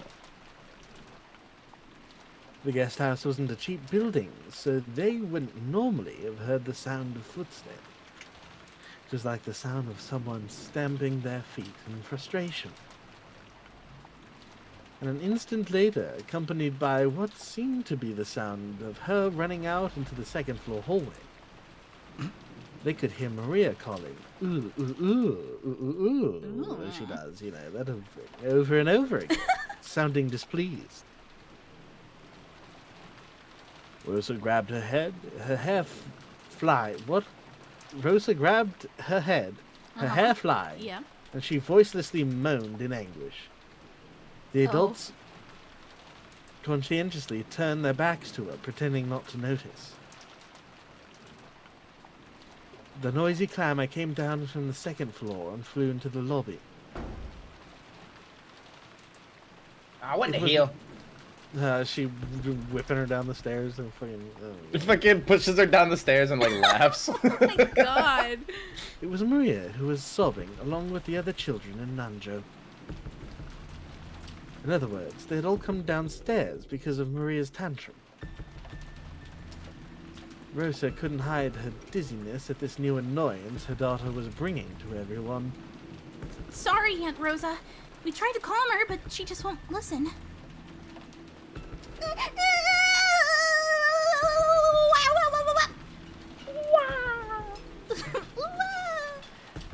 What is it, Maria? Could you be a little more quiet? Everyone's watching. It's that Rose of hers from the garden. She suddenly started saying that she was worried about it. I think she's half asleep. She suddenly woke up and started going on about how worried she was about that Rose.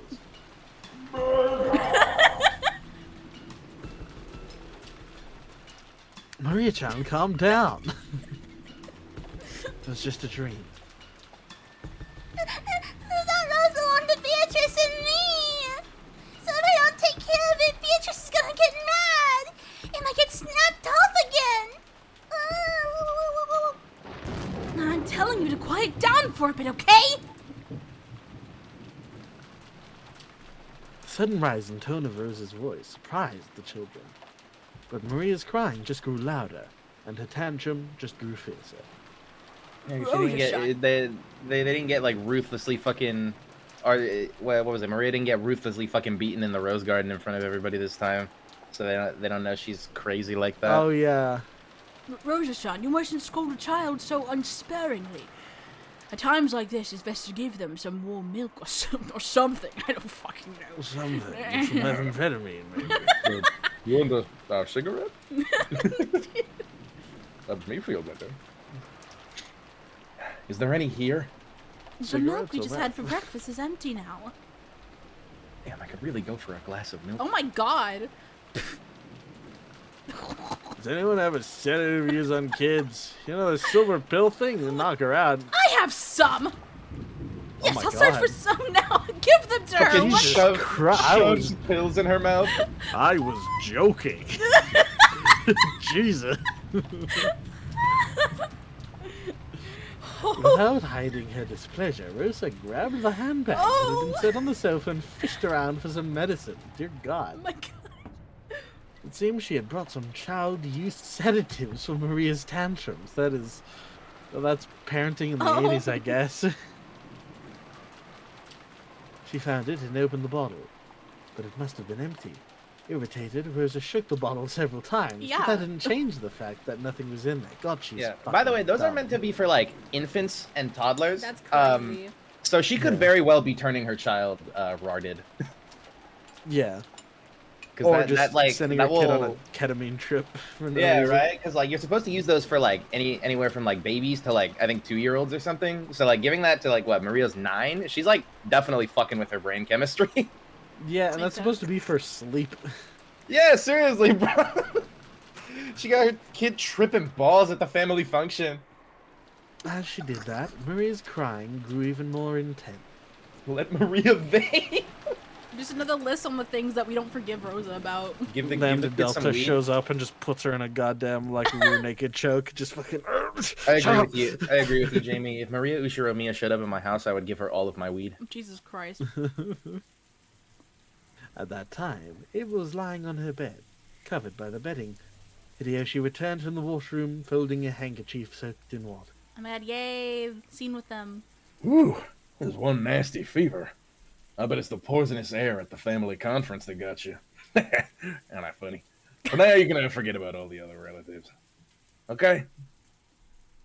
As Hideyoshi spoke to her kindly, he set the soaked handkerchief on Ava's burning forehead. Ava rested her own hand on top of his. This is where he, like, waterboards her to death and reveals he was the murderer. Oh my God. Your hand feels nice and cool. My hand feels nice. Your fever must be pretty bad. Don't worry. The medicine will start working soon. Plus, my hand is a magic hand. Yeah. Just, put it against your forehead like this, and any fever will melt right away. You're right. Your hand always makes my fevers fade. Yep. No need for a doctor when you've got my hand. Oh, God. Don't worry and close your eyes. My magic will make that fever fade away. We finally get my arrow scene. Yay! Yes, I know. I can feel your magic. Hideyoshi was about to say that it was just a placebo effect, but he stopped. Even if Ava said she could feel magic coming from his hand, then that was fine for now. I wonder if magic really exists. Yeah, it does. Only those who believe can tell, though. There's actually a lot of magic like that out there in the world. If magic actually exists, then I wonder if witches actually exist too. Oh? You mean that witch of the forest, Beatrice? She probably does exist for those who believe, just like the gods. They don't show themselves except in front of those with strong faith. I did it too, you know. Long ago, I was able to use magic. Oh, really? Then you were a witch too?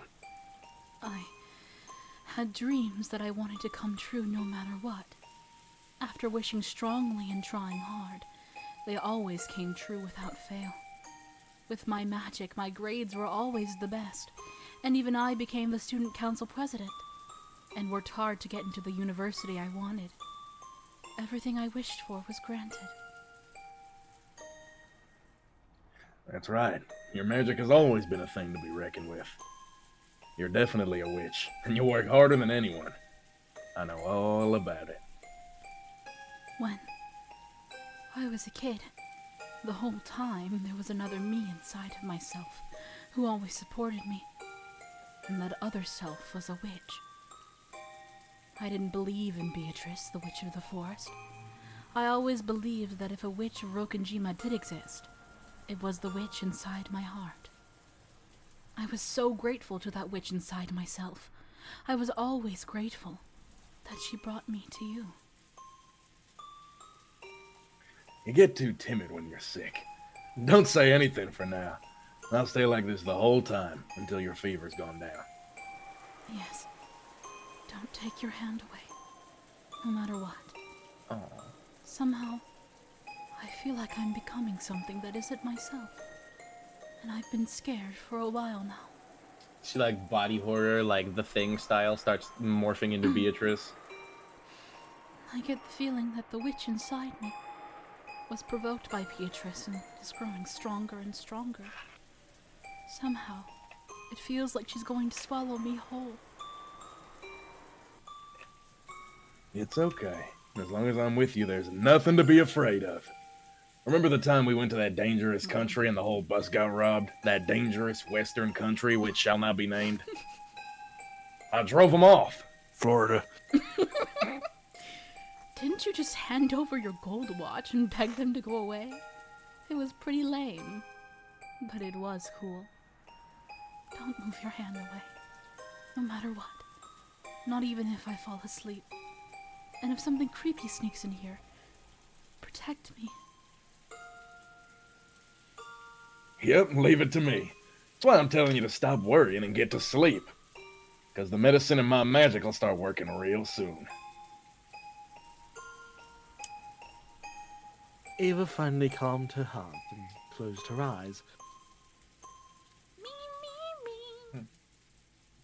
Hey guys. I will say, Oh. because fucking Jamie's like, you know, good for her getting into college and everything, right? Which is true, but what I think is interesting about it is that based on what she said just there, like the context of like the young witch Ava, it's like Battler was just talking about how he was celebrating her success because of like her hard effort, right? And the time that she put in.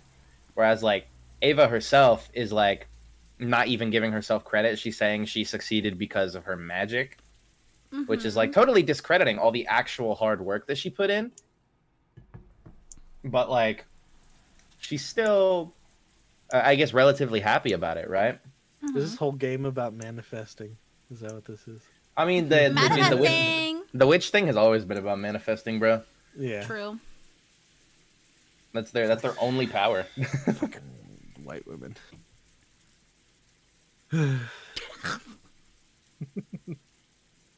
Fucking bitches named Rachel and shit. Rachel. Manifest this dick. At that time, there was the sound of a door being opened violently from the direction of the lobby.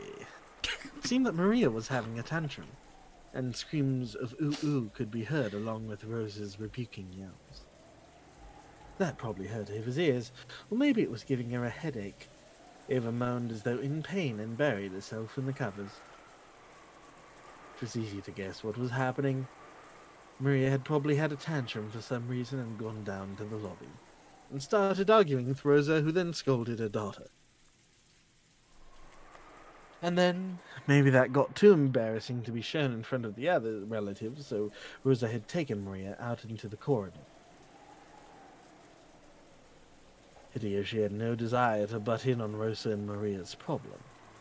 But just for now, since Ava's condition was so bad, he wanted them to take their ruckus somewhere else. Wait just a sec. I'll ask them to keep it down. Come back quickly. Don't worry, I won't leave this room. Gonna stick his house. Shut the fucker up. My wife is tired, you asshole. Hideyoshi removed the chain to open the door and stuck his face out into the corridor. He immediately met Rosa's gaze. Everything okay, Rosa-san? I'm sorry, did all this noise wake you?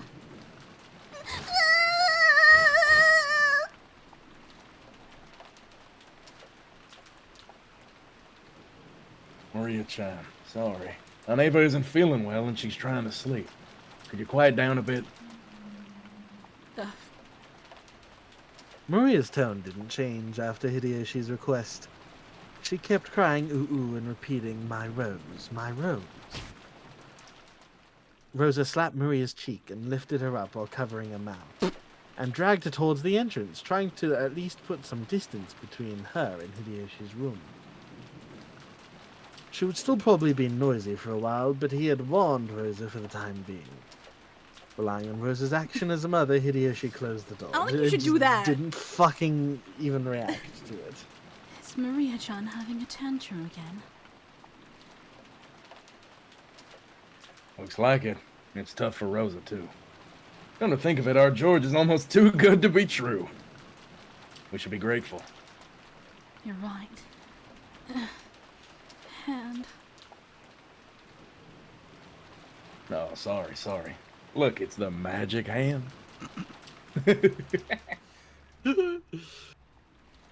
Put his hand on Neva's forehead again. Maybe there really was magical power in that hand. A truly peaceful look rose to Ava's face, and bit by bit she began to drift off into the land of... As he had promised, Hideyoshi kept his hand on her forehead. Wow, they're so sweet. They're so sweet. Yeah. And I hope nothing bad happens. No, never. Never.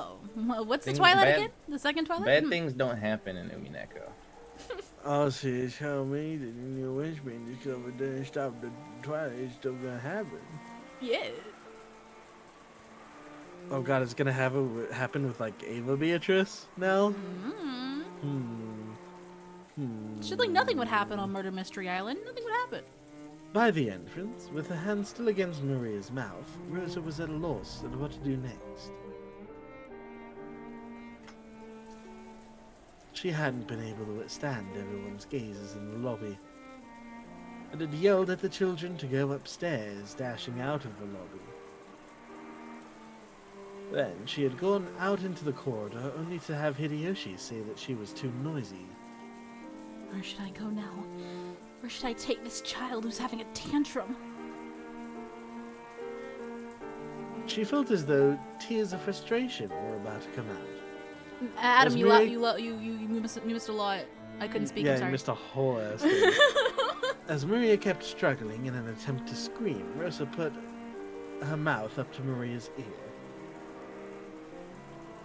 and tried to persuade Maria in a properly calm voice.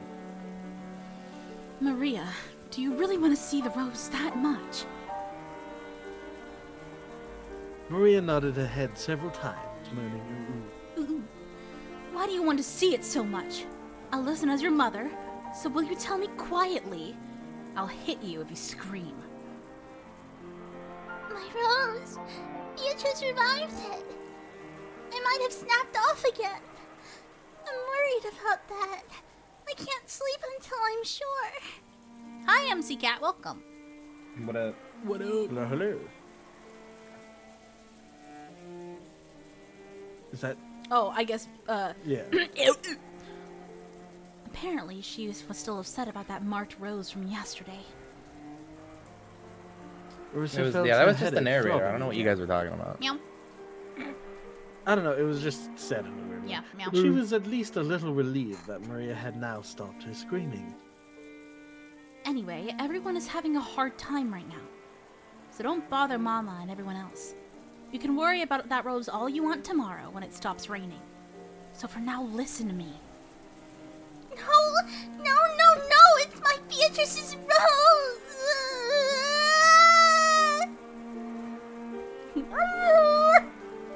Rosa reflexively covered Maria's mouth.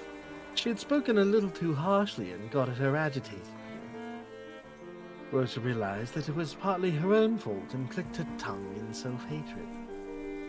But Maria thought that it was directed at her, and her crying grew even fiercer. Please just be quiet. What can I do to make you stop crying? What should I do to make you listen to what your mama says? Oh. Oh. Suddenly, Oh. Maria stopped crying so fast Guys. that it seemed unnatural. Um. Then she turned around and muttered, Perhaps some shite is about to happen. If I get to see my rose, I'll stay quiet until tomorrow. Really? Yes! If we go to the rose garden and see my rose, I'll calm down. Dude, is she going to, like, kill her? Like, what? What's I going on? mean it, Mama. What's going on? She like drowns her mom in a puddle. Just fucking If it would keep Maria quiet for the time being, Rosa thought that even going out into this wind and rain would be a small price to pay.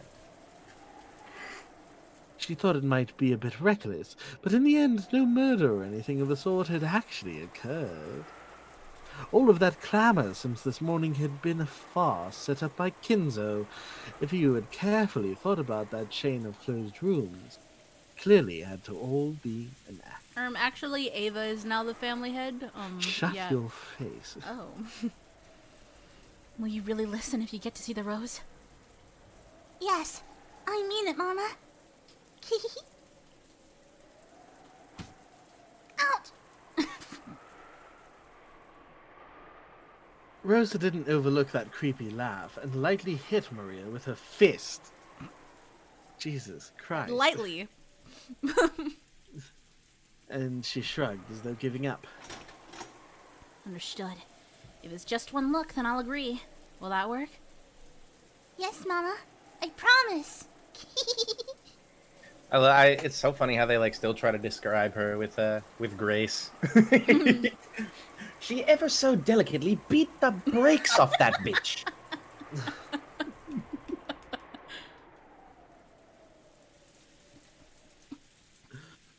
Oh boy. Once again, Rosa tested the weight of her gun. It'll be okay. It's only an act. There was never a murder on this island in the first place. Damn it, wait, Aunt Rosa! Are Aunt Rosa and Maria the sacrifices for the second Twilight? Damn it, damn it, damn it, someone notice them! Tell them to stop! What are those guys in the living room and us kids doing? Indeed. They are being considerate of Rose's pitiful relationship with her daughter, and are forcibly changing the subject. The group that includes you went up to the second floor, and is talking about something else while watching TV. You bastards! Someone notice them! Who's the closest? Is it Uncle Hideyoshi?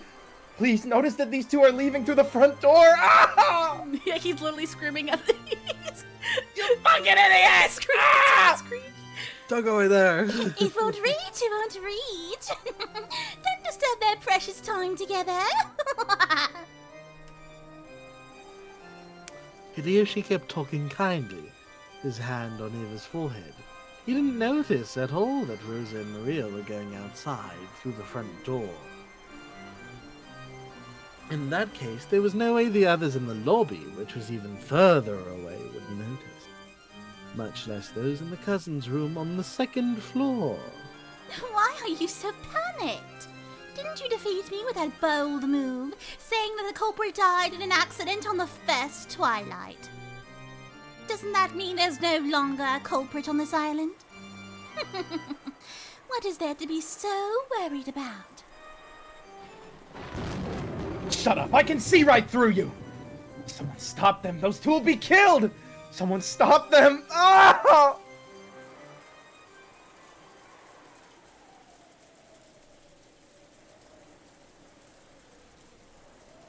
That's just like how you play D&D though. Yeah, You don't scream at your character token or mini the whole time. Somebody must not be invested. There was no way that Battler's voiceless scream would he Yep. yelled in the other. He's in the other dimension. The two of them could be seen in the rose garden. The rain was still awful, but fortunately the wind had died down a little. No, maybe that wasn't fortunate, because maybe if the wind had been a little fiercer, Rosa might have hesitated to go outside. Here it is! Maria found her rose, with the gold lace, and stared at it lovingly. Rosa had accepted the promise under the condition that Maria would only get one look at it. But she didn't want Maria to complain that it hadn't been enough later on. So she decided to go along with Maria until she was satisfied. She believed there wasn't a culprit, but on the off chance that she was mistaken, they were now in an extremely dangerous position. Rosa realized that faintly herself. If things got bad, she would throw away her umbrella and ready her gun. Ella, A. After glancing at Maria's innocent happiness, Rosa gazed warily in all directions. Oh. But her eyes just tired. Even though no one should have been there, she thought she saw something glitter in the dark rose garden. Gold-colored. It had to be her imagination, because to Rosa it seemed as though gold butterflies were dancing through the rose bushes.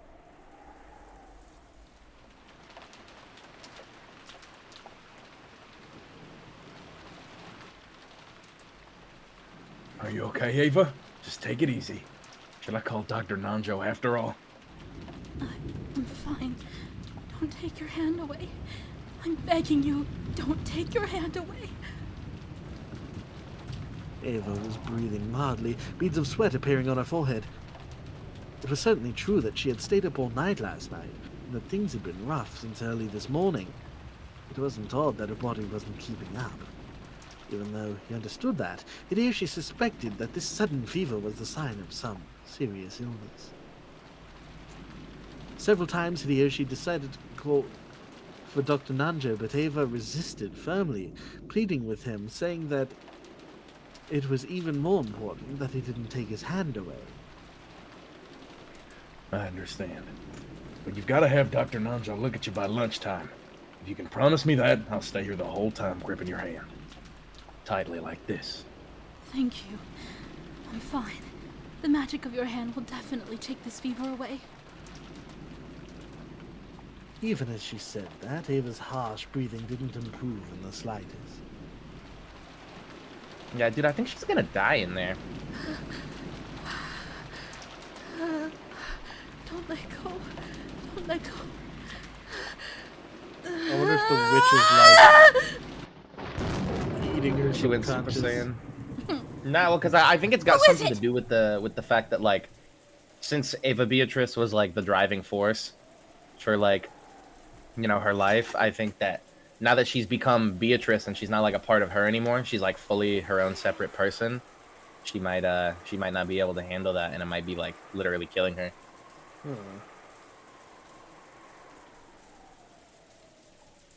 She saw an umbrella moving from beyond the rose bush. Rosa threw away her umbrella and wildly lifted her gun. When she did, the shadow of a person beyond the bush showed it. Ava? You scared me. It's you, Nissan? Do you have some business with me? Do you want to continue our earlier discussion?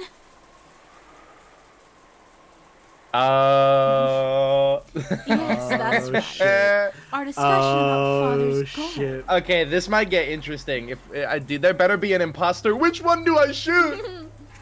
Please restrain yourself in front of Maria. I will keep my promise, okay? I won't get in the way of your conspiracy. Conspiracy? What's that? Whatever you're thinking, that's up to you. I have no desire to get in the way. So please, not in front of Maria. As long as I get my share, that will be enough. Your share?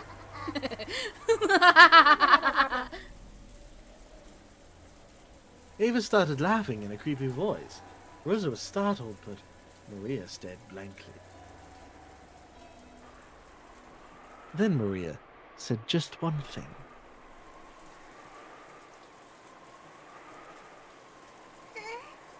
Auntie, who are you?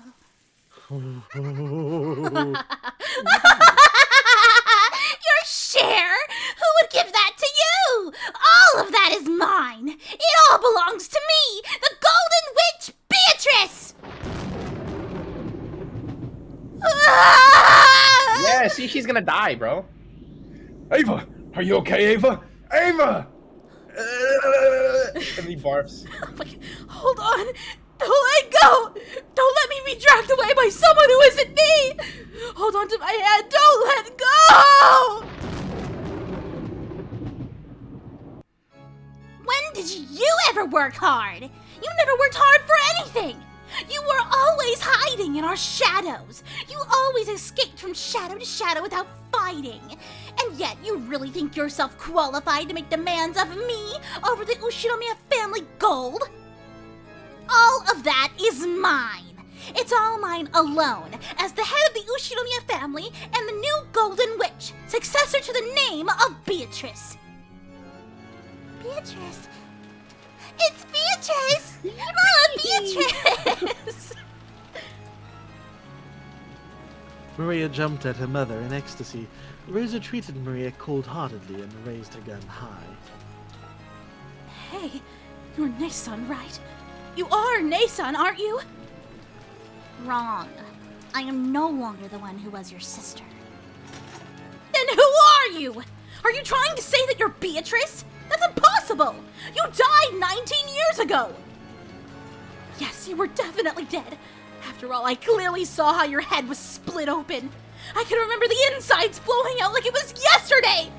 How can you be alive in here right now? The concept of death does not exist to a Golden Witch. The Golden Witch in the name of Beatrice will be handed down for all eternity. Maybe the Beatrice you knew was met with death, but that name is mine now. And therefore, it's eternal. The concept of death does not exist for Beatrice. All I can see is that gold has driven you mad. How pitiful, Nason. Come on, you know I'm not your sister anymore. Well then, as the new Beatrice, I have been tasked with my own resurrection ceremony. Renove! What should I do? Hello. That is up to you. You already have the power to make whatever you think reality. You should grow used to it once you've tried it out a little. You worthless former sister. You should consider it an honor to have been selected as the first sacrifice I offer as a witch. On the second twilight, I'll tear the two who are close apart with my own hands. And then they die.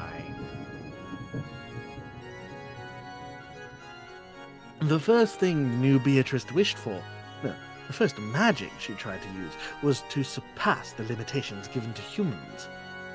In particular, gravity. She wanted to become fully aware of her transformation into a witch by being released from those shackles. As the witch and Rosa, as they were, the ground retreated all by itself into the distance below them. By now, their feet were no longer attached to the ground. Clouds! Rosa finally realized that the earth wasn't retreating into the distance below them, but that she and the witch were being sucked up into the rainy sky. And they're gonna have like a Dragon Ball Z anime fight in the sky. Huh? Whoa! Awesome! They passed by Dr. Willow. He's floating over there.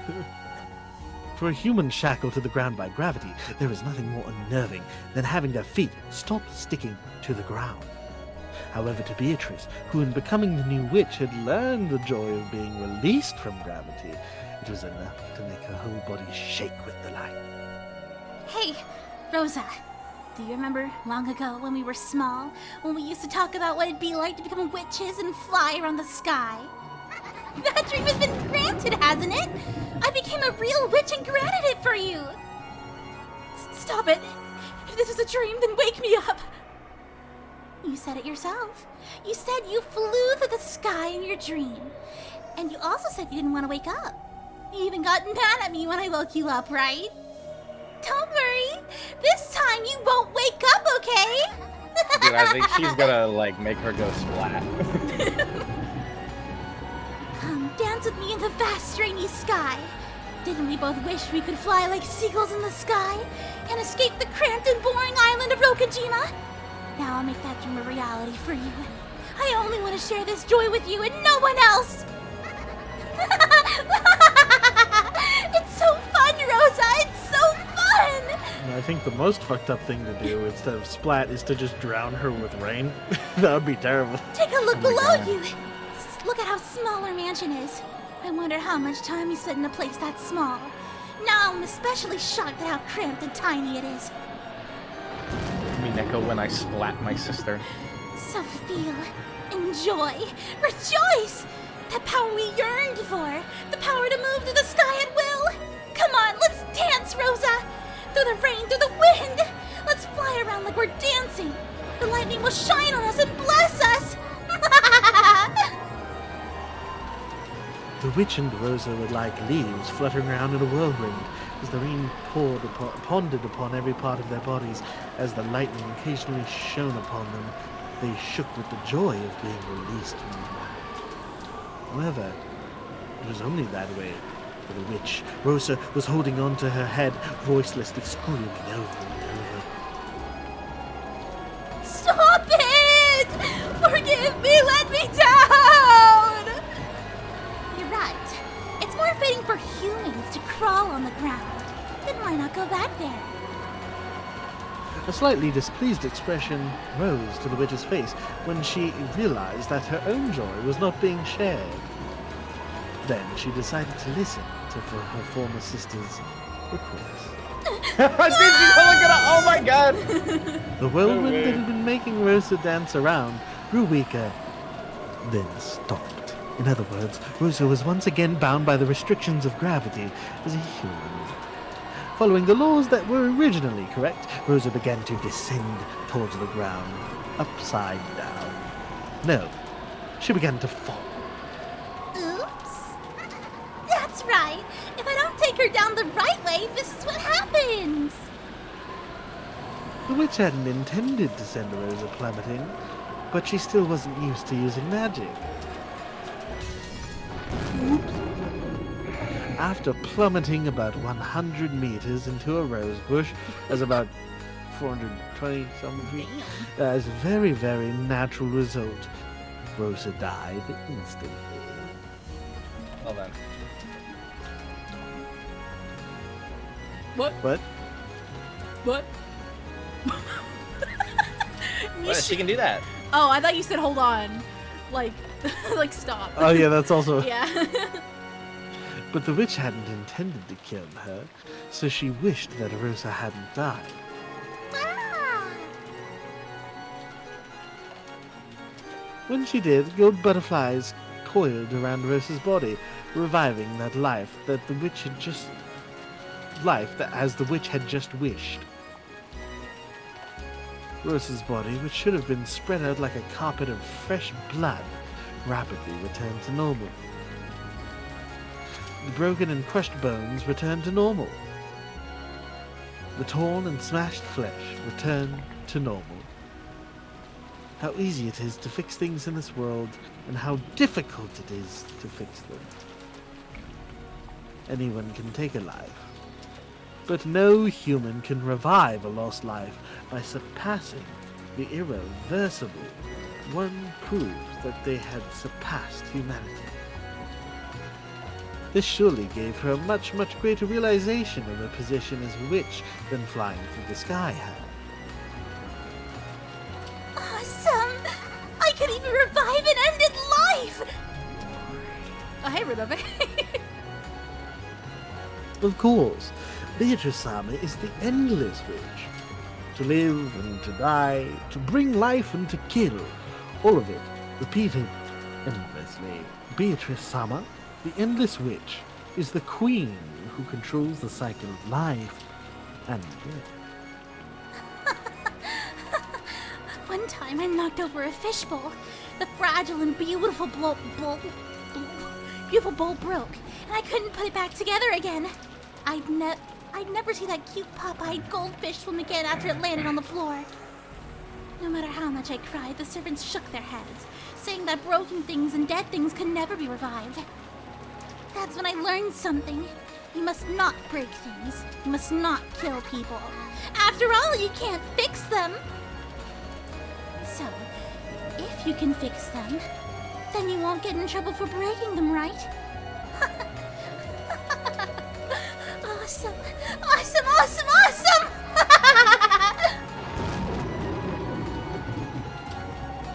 For a while, the witch became intoxicated with how terrible and wonderful the power she had inherited was. Her laugh was pure, innocent, and cruel.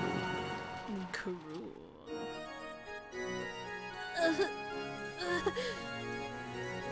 Even though Rosa had been revived, she let out a cry of anguish at the pain from her fall. Oh god, so she just had to go through the pain of, like, exploding on the ground? Yeah, dude. Damn.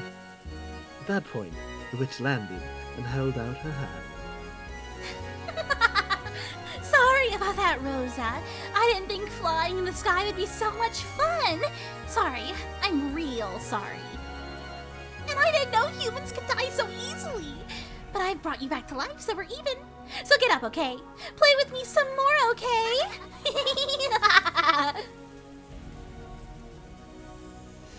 What were those dreams you told about me when you were a kid?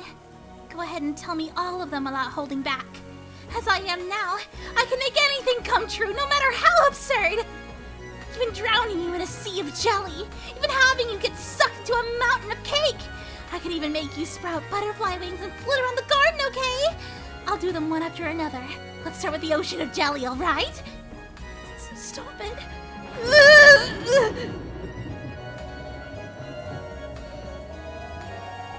Rosa was once again thrown high into the rainy sky. However, the sky wasn't filled with raindrops, but with drops of orange juice. When she looked down, Rosa had to doubt her eyes, for the rose garden had disappeared, and the ground spread out beneath her was like a pastel-colored jigsaw puzzle. Not gonna lie, raining orange juice sounds kind of It epic. does not, actually. I love orange juice. Silent fly where others feel the blade. It was an ocean of jelly, like the one she had spoken of from her dreams when she was young. The black part was coffee jelly, the red was strawberry. The yellow was pineapple, and the green was melon. Was the white part apple? Does I have the time to think of stuff like that? Rosa fell towards that multicolored ocean.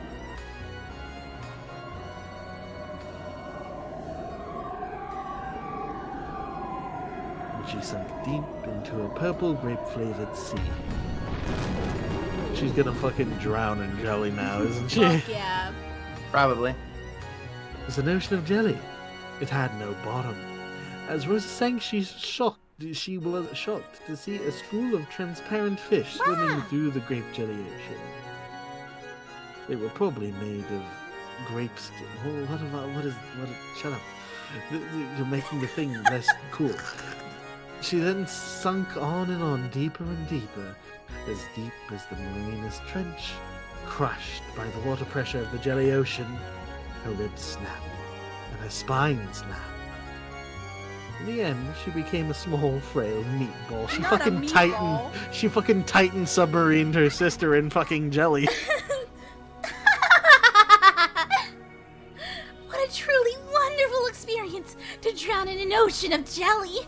It's a dream no one else can imitate. I've made it come true for you. Okay. The instant I snapped my fingers, the meatball that had been Rosa was launched up into the sky. Maria's watching all this like, what the fuck? And after being wrapped up in a golden sparkle, she returned to her original form. It was as simple and easy as returning dried seaweed to its original form, and anyone could do it. If they were a witch. I mean, Maria staring at the sky, pupils open to the max. Art just drooling, fucking. That absent-minded look on Rosa's face has to be the joy from having that dream she gave up on as a child come true. Definitely. Probably.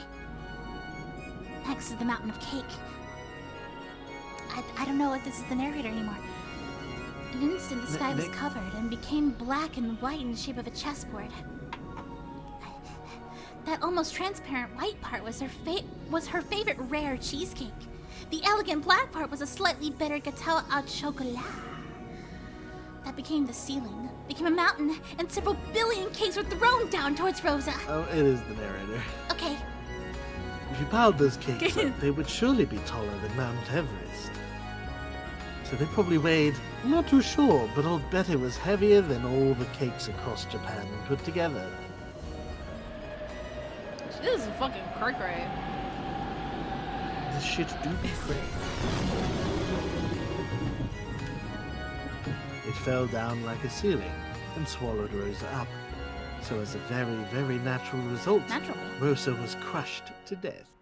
In less than a second, her bones broke throughout her body, and her insides were all smashed and forced out. Squish, pop, slop.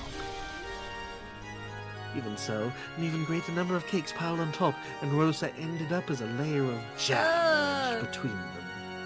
She became as thin as a single hair, and was probably spread out over the area of a tennis court. Good God. That world swallowed up by cake was once again absorbed by a gold flash. Ava Beatrice makes a Mario Galaxy level. Oh my God. Real. Then, as though it had all been a dream, Rosa was revived once again. Of course, it definitely wasn't a dream. She had been revived after dying. By that point, death, which most humans only experience once after they are born, had already been experienced repeatedly by Rosa. Yeah, she's just gonna keep doing this, huh? In other words, she'd gone through that which humans cannot, the precious experience of dying more than once. Isn't this fun, Rosa? Isn't this fun?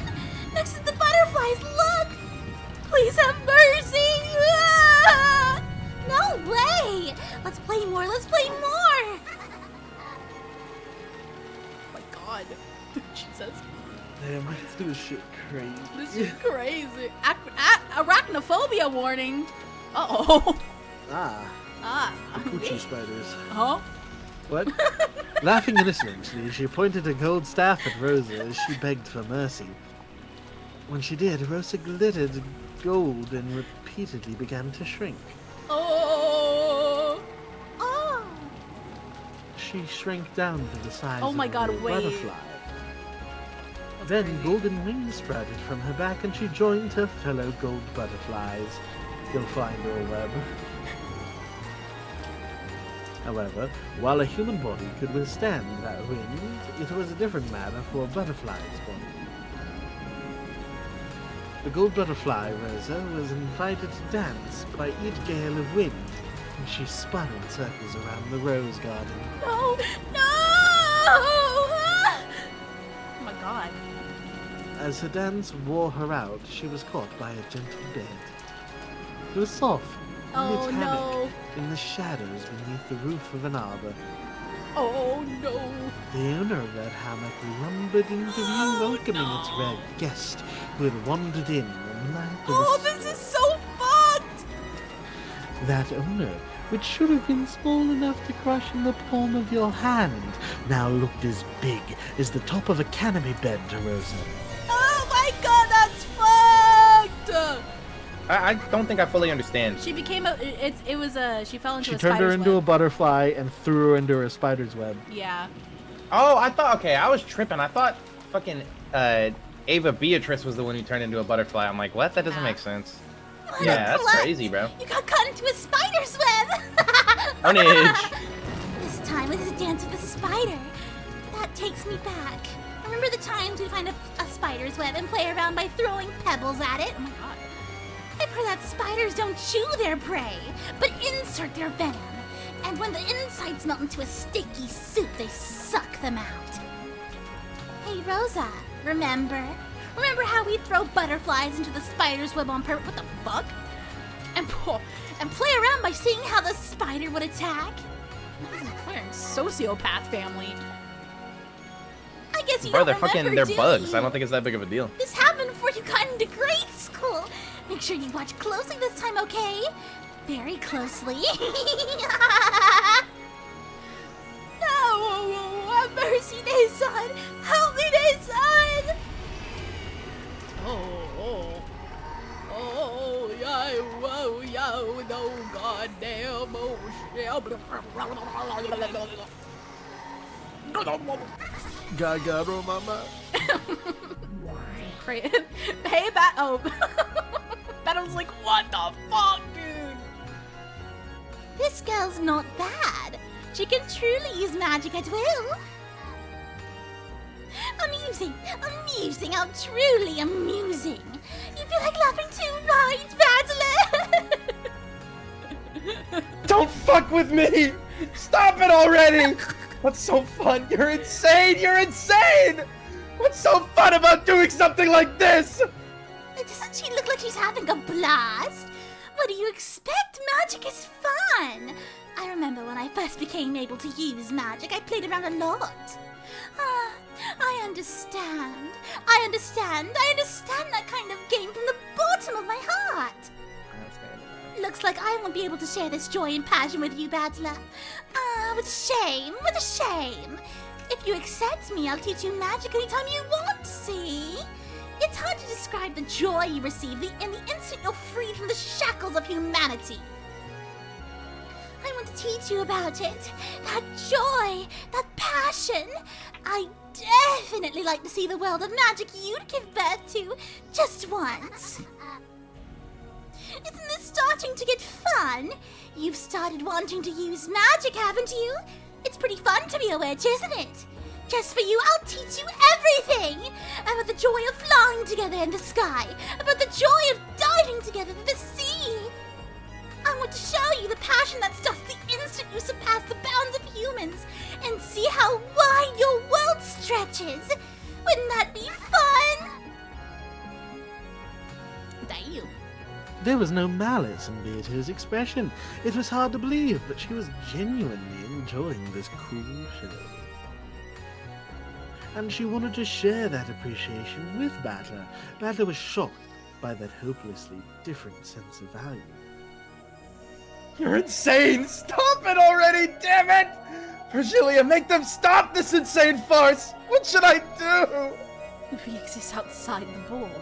We cannot touch the board itself.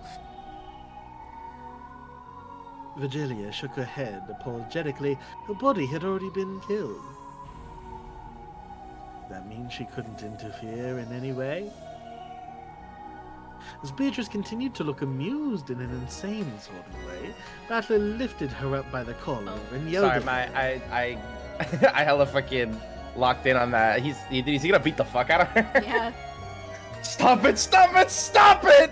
Quit messing around, witch! Are you trying to tell me that's Aunt Ava? That's impossible! The Aunt Ava I know might be a bit mean at times, but it's completely impossible that she's the kind of person who'd do something this cruel! This is all part of your deception! Don't toy with Aunt Rosa! Don't toy with Aunt Ava! Stop this farce right now! I told you, I'm not the one playing with Rosa anymore. Like I said, that's the new Beatrice. Is it really so terrible that you have to squeal like that? You're also pretty fond of stuff like this, aren't you? You actually have just a bit of interest in magic and... Ouch! That's what I thought. What are you doing? Damn! For the first time, Battler slapped Beato's cheek. Beatrice didn't know why he had done something like that to her, and a surprised expression rose to her face. Do it again. What? Battler especially couldn't forgive that expression, and he roared. Oh my god. Ah! You call this amusing? What's with your head? Die! Oh wait, sorry. Go slice your head to bits and look inside. You'll see there's nothing there! Stop it right now. Stop this disgusting farce! I won't forgive you! How could you do something so cruel? I've sometimes thought that you could be a bit funny, but I'll never make that mistake again! You're just a monster who's cruel on all levels! Don't show yourself in front of me! Never again. I won't accept you. I won't talk with you. I don't even want to look at your face! Did you hear me? Don't show yourself in front of me! Disappear! Thank you.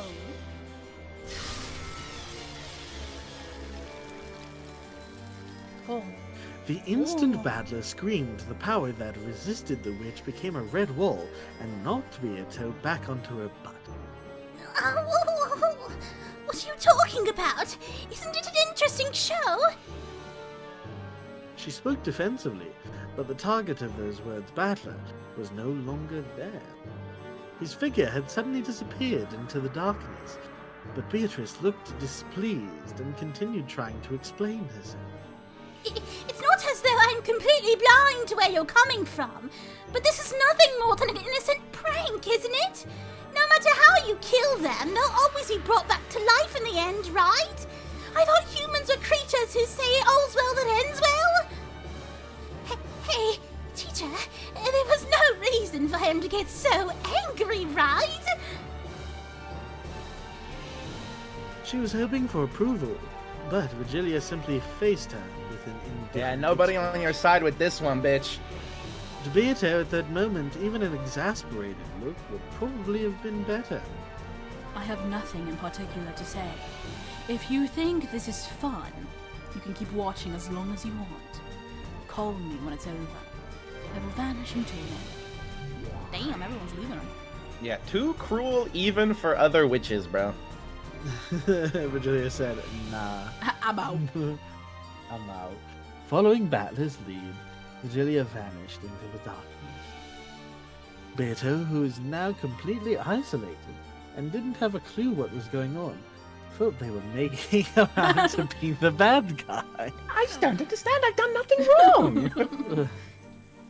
What's wrong? Isn't it an amusing show? It might be a little vulgar, but it's quite interesting, isn't it? Hey, Renove, it's nothing to get so mad about, right? She's no longer endless at this point, so can't Battler just like choke her out? I mean, it was implied that like he hit her and she felt it. Yeah. So Yeah. Good. Something interesting for you, milady. May not necessarily be interesting for Battler Summer, you psychopathic whore. Does he really hate me that much? Yes. Well, certainly we are enemies and opponents in this competition, but is our relationship really so bad that we can't laugh together at this display? Since I applauded together with Battler, I thought I could at least laugh together with him. Does he really reject me so much that we can't even do that? yeah, she's got super autism. He's not your friend. He doesn't have to accept that I'm a witch. We're challenging each other in this game after all. And yet, he won't look at my face. He won't talk to me. He will probably do all he can to ignore me. Am I really hated that much? The moves you've made up until this point have been more than enough to earn his hatred. Even a demon such as myself can understand a bit of Battler Summer's feelings. The woke left have decided that murder is in fact not based. Perhaps you cannot understand because you are especially thick-headed, milady. Shut up! Why don't you disappear too? Yes, certainly. Then if you would, excuse me. Nice job, idiot. Now you're all alone. Yeah.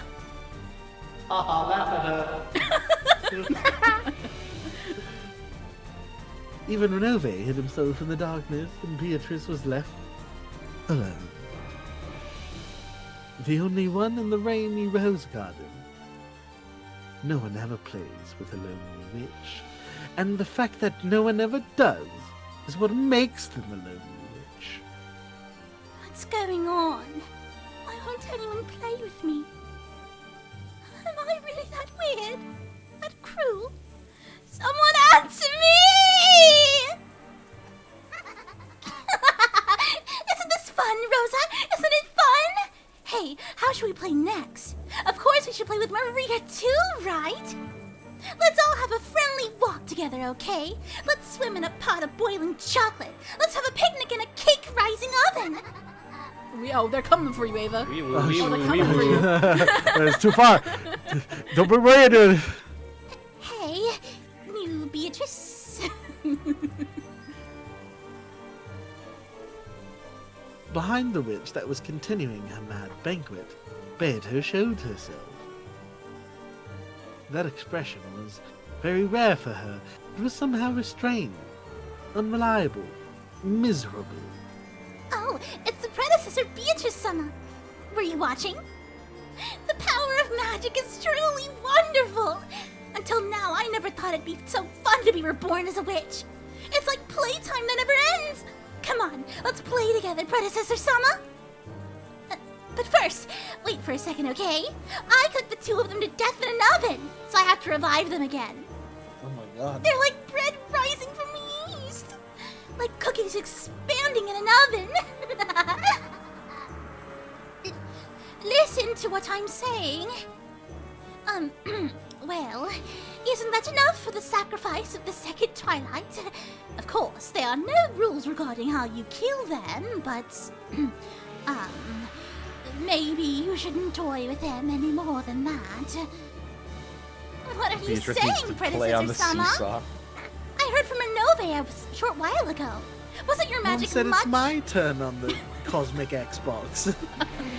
Wasn't your magic much, much more wonderful, cruel, and crazy? That Halloween party where candies poured out of 6 people's stomachs was truly wonderful. So maybe I'll act out Alice's tea party. I'll invite everyone to a tea party in celebration of a completely pointless day and entertain them one by one with my magic. I wonder if I could do it as wonderfully as you. I wonder if I could be cruel in my own pop-cute style. Now that I think about it, all fairy tales are cruel, aren't they? Now that I'm a witch inside one of those fairy tales, I finally understand. I have also, sometimes thought that in the past, I might have gone a little too far. Well, I think that as the Golden Witch, it's probably best to show a little elegance.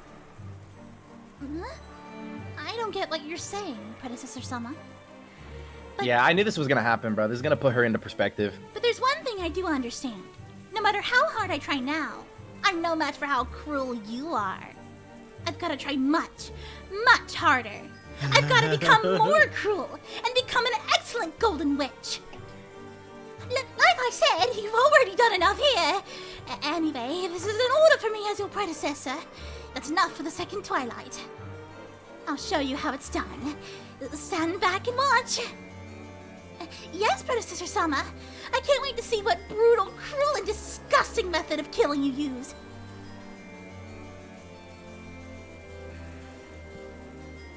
The new witch grasped the sides of her skirt and gave a graceful bow, stepping back as an expectant gaze rose to her face. She was expecting an even more cruel magic that surpassed even herself. Well, speaking of that, you're only half a witch if you can only kill with methods like that. I shall show you an elegant way to kill, worthy of the Golden Witch.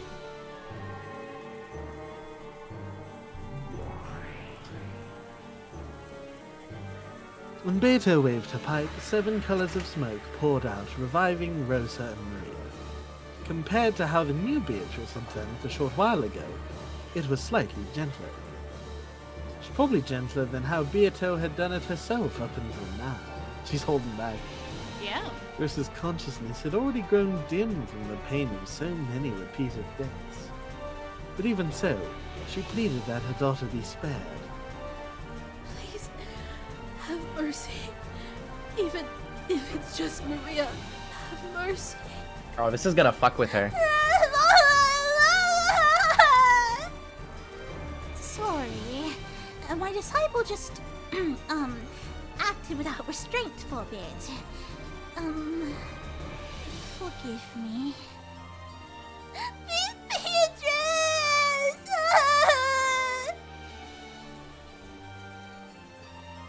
When Maria realized it was the real Beatrice, she jumped onto her. You promised, right, Beato? You promised you'd take me to the Golden Land, right? There, I'll finally be with Mama. I'll be friendly with Mama, and everyone will laugh together. You promised you'd take me there, right? Uh-oh, you broke your promise. I can no longer keep that promise. Because someone appeared who could solve the riddle, I am no longer the Golden Witch, Beatrice. So, sorry. I can no longer keep my promise with you. Why? Why? You promised! I'm sorry. I'm truly sorry. So at least, in apology for not being able to keep my promise, I'll give you a quiet sleep that will never be disturbed again.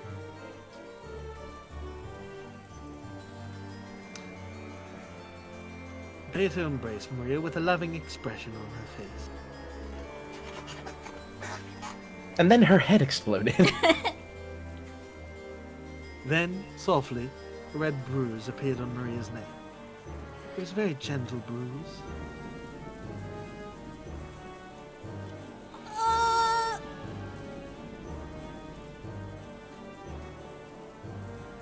Its redness grew bit by bit, and when it distinctly formed itself into the shape of a hand, Maria's neck tilted suddenly, peacefully, as though she had fallen asleep. Maria! Have you ever read UMINEKO before? No, Mr. First Time Shatter Lunar Festival. Shane and I have not, but Artsy here has already read the first half. So that's why we're being caught up. Yep. Yes. Sorry. I won't apologize that you were the sacrifices for the second twilight. That is simply your fate. However, I must apologize for the vulgar way in which you were offered as sacrifices. This is your final sleep. Never again will it be disturbed.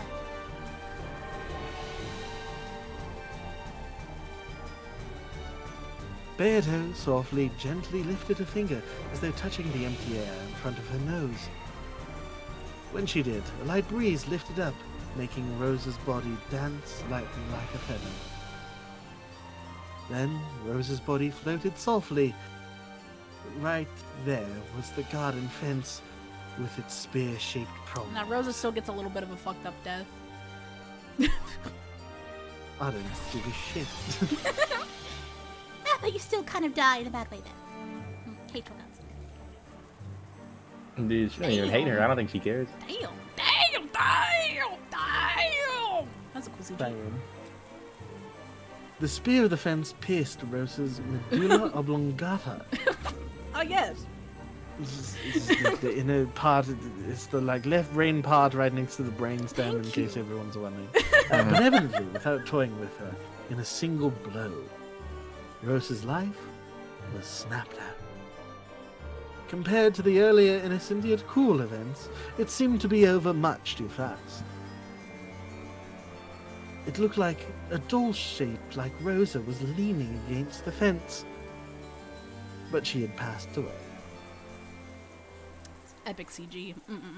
Eats it. This is the first time Maria is one of the victims, right? I think so, yeah. Yes. Well, something like that should do the trick. Beato acted proud, but the new witch wore a blank expression, almost as though this was an anticlimax. Then she said it out loud. It's kind of plain. Not at all like the predecessor Summer Renove told me about. Well, you must use magic with dignity, right? If it's too, undignified, that isn't very elegant.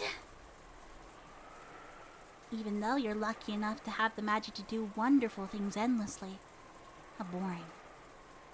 Hey, don't complain! The path of the Golden Witch cannot be completed in a day.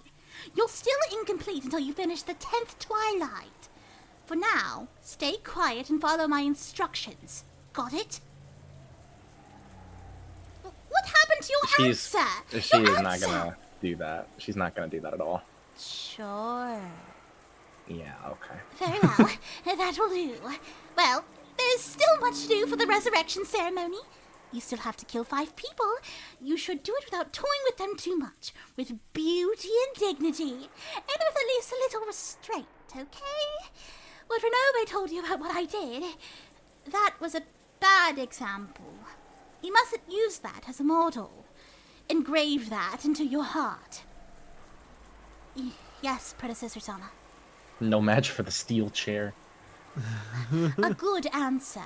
Renove, the 7 stakes of purgatory arise. Good answer, good answer. Check out the board. 7 days in purgatory.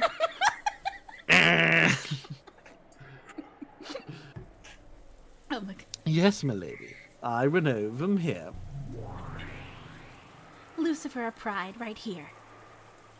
Up until this point, I've been a little flashy, but, well, the dignity of the Golden Witch is also important. And about that,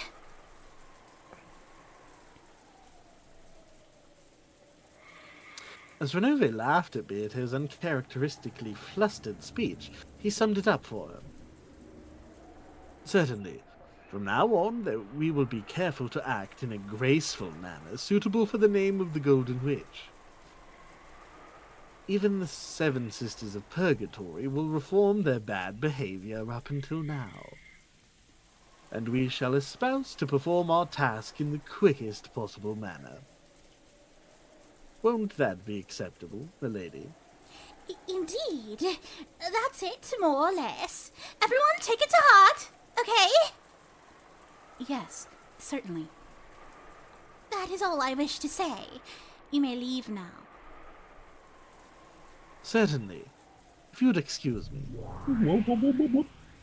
Excuse us. Well,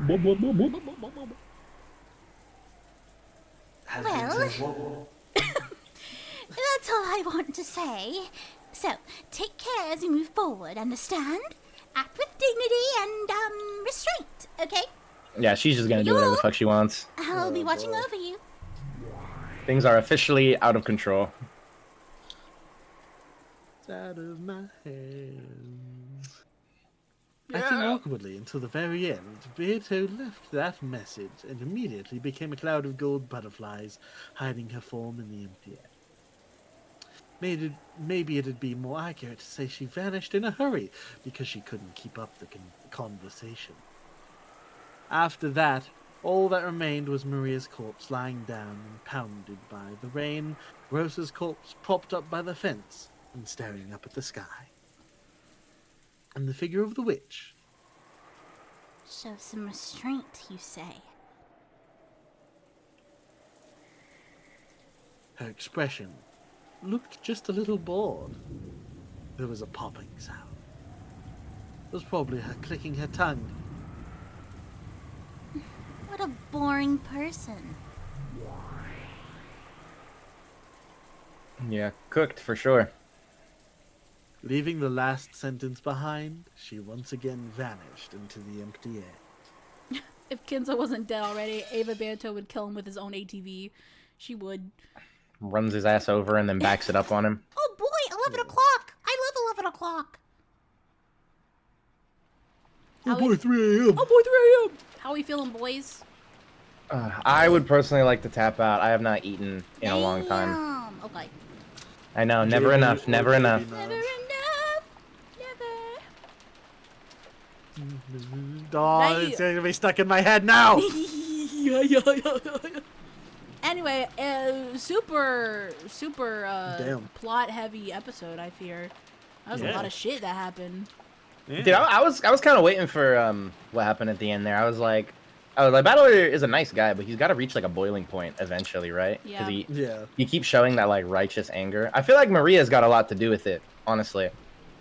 Because like they didn't specifically point it out, but the fact that like this is the first time like she's been a victim, but more specifically like how cruel Ava Beatrice was being to a child, and then she's just like fucking laughing about it and she doesn't get it, you know? Yeah. Plus like that is objectively like a level of cruelty that we didn't even see from Beato like during any of the killings. Like she's been fucked up, but the only person she ever tortured in that way where she like killed them over and over and over was Battler.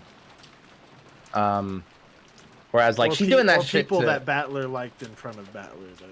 Fuck them, yeah. Oh yeah, because I think she did like revive and then kill Kyrie in front of him. Yeah.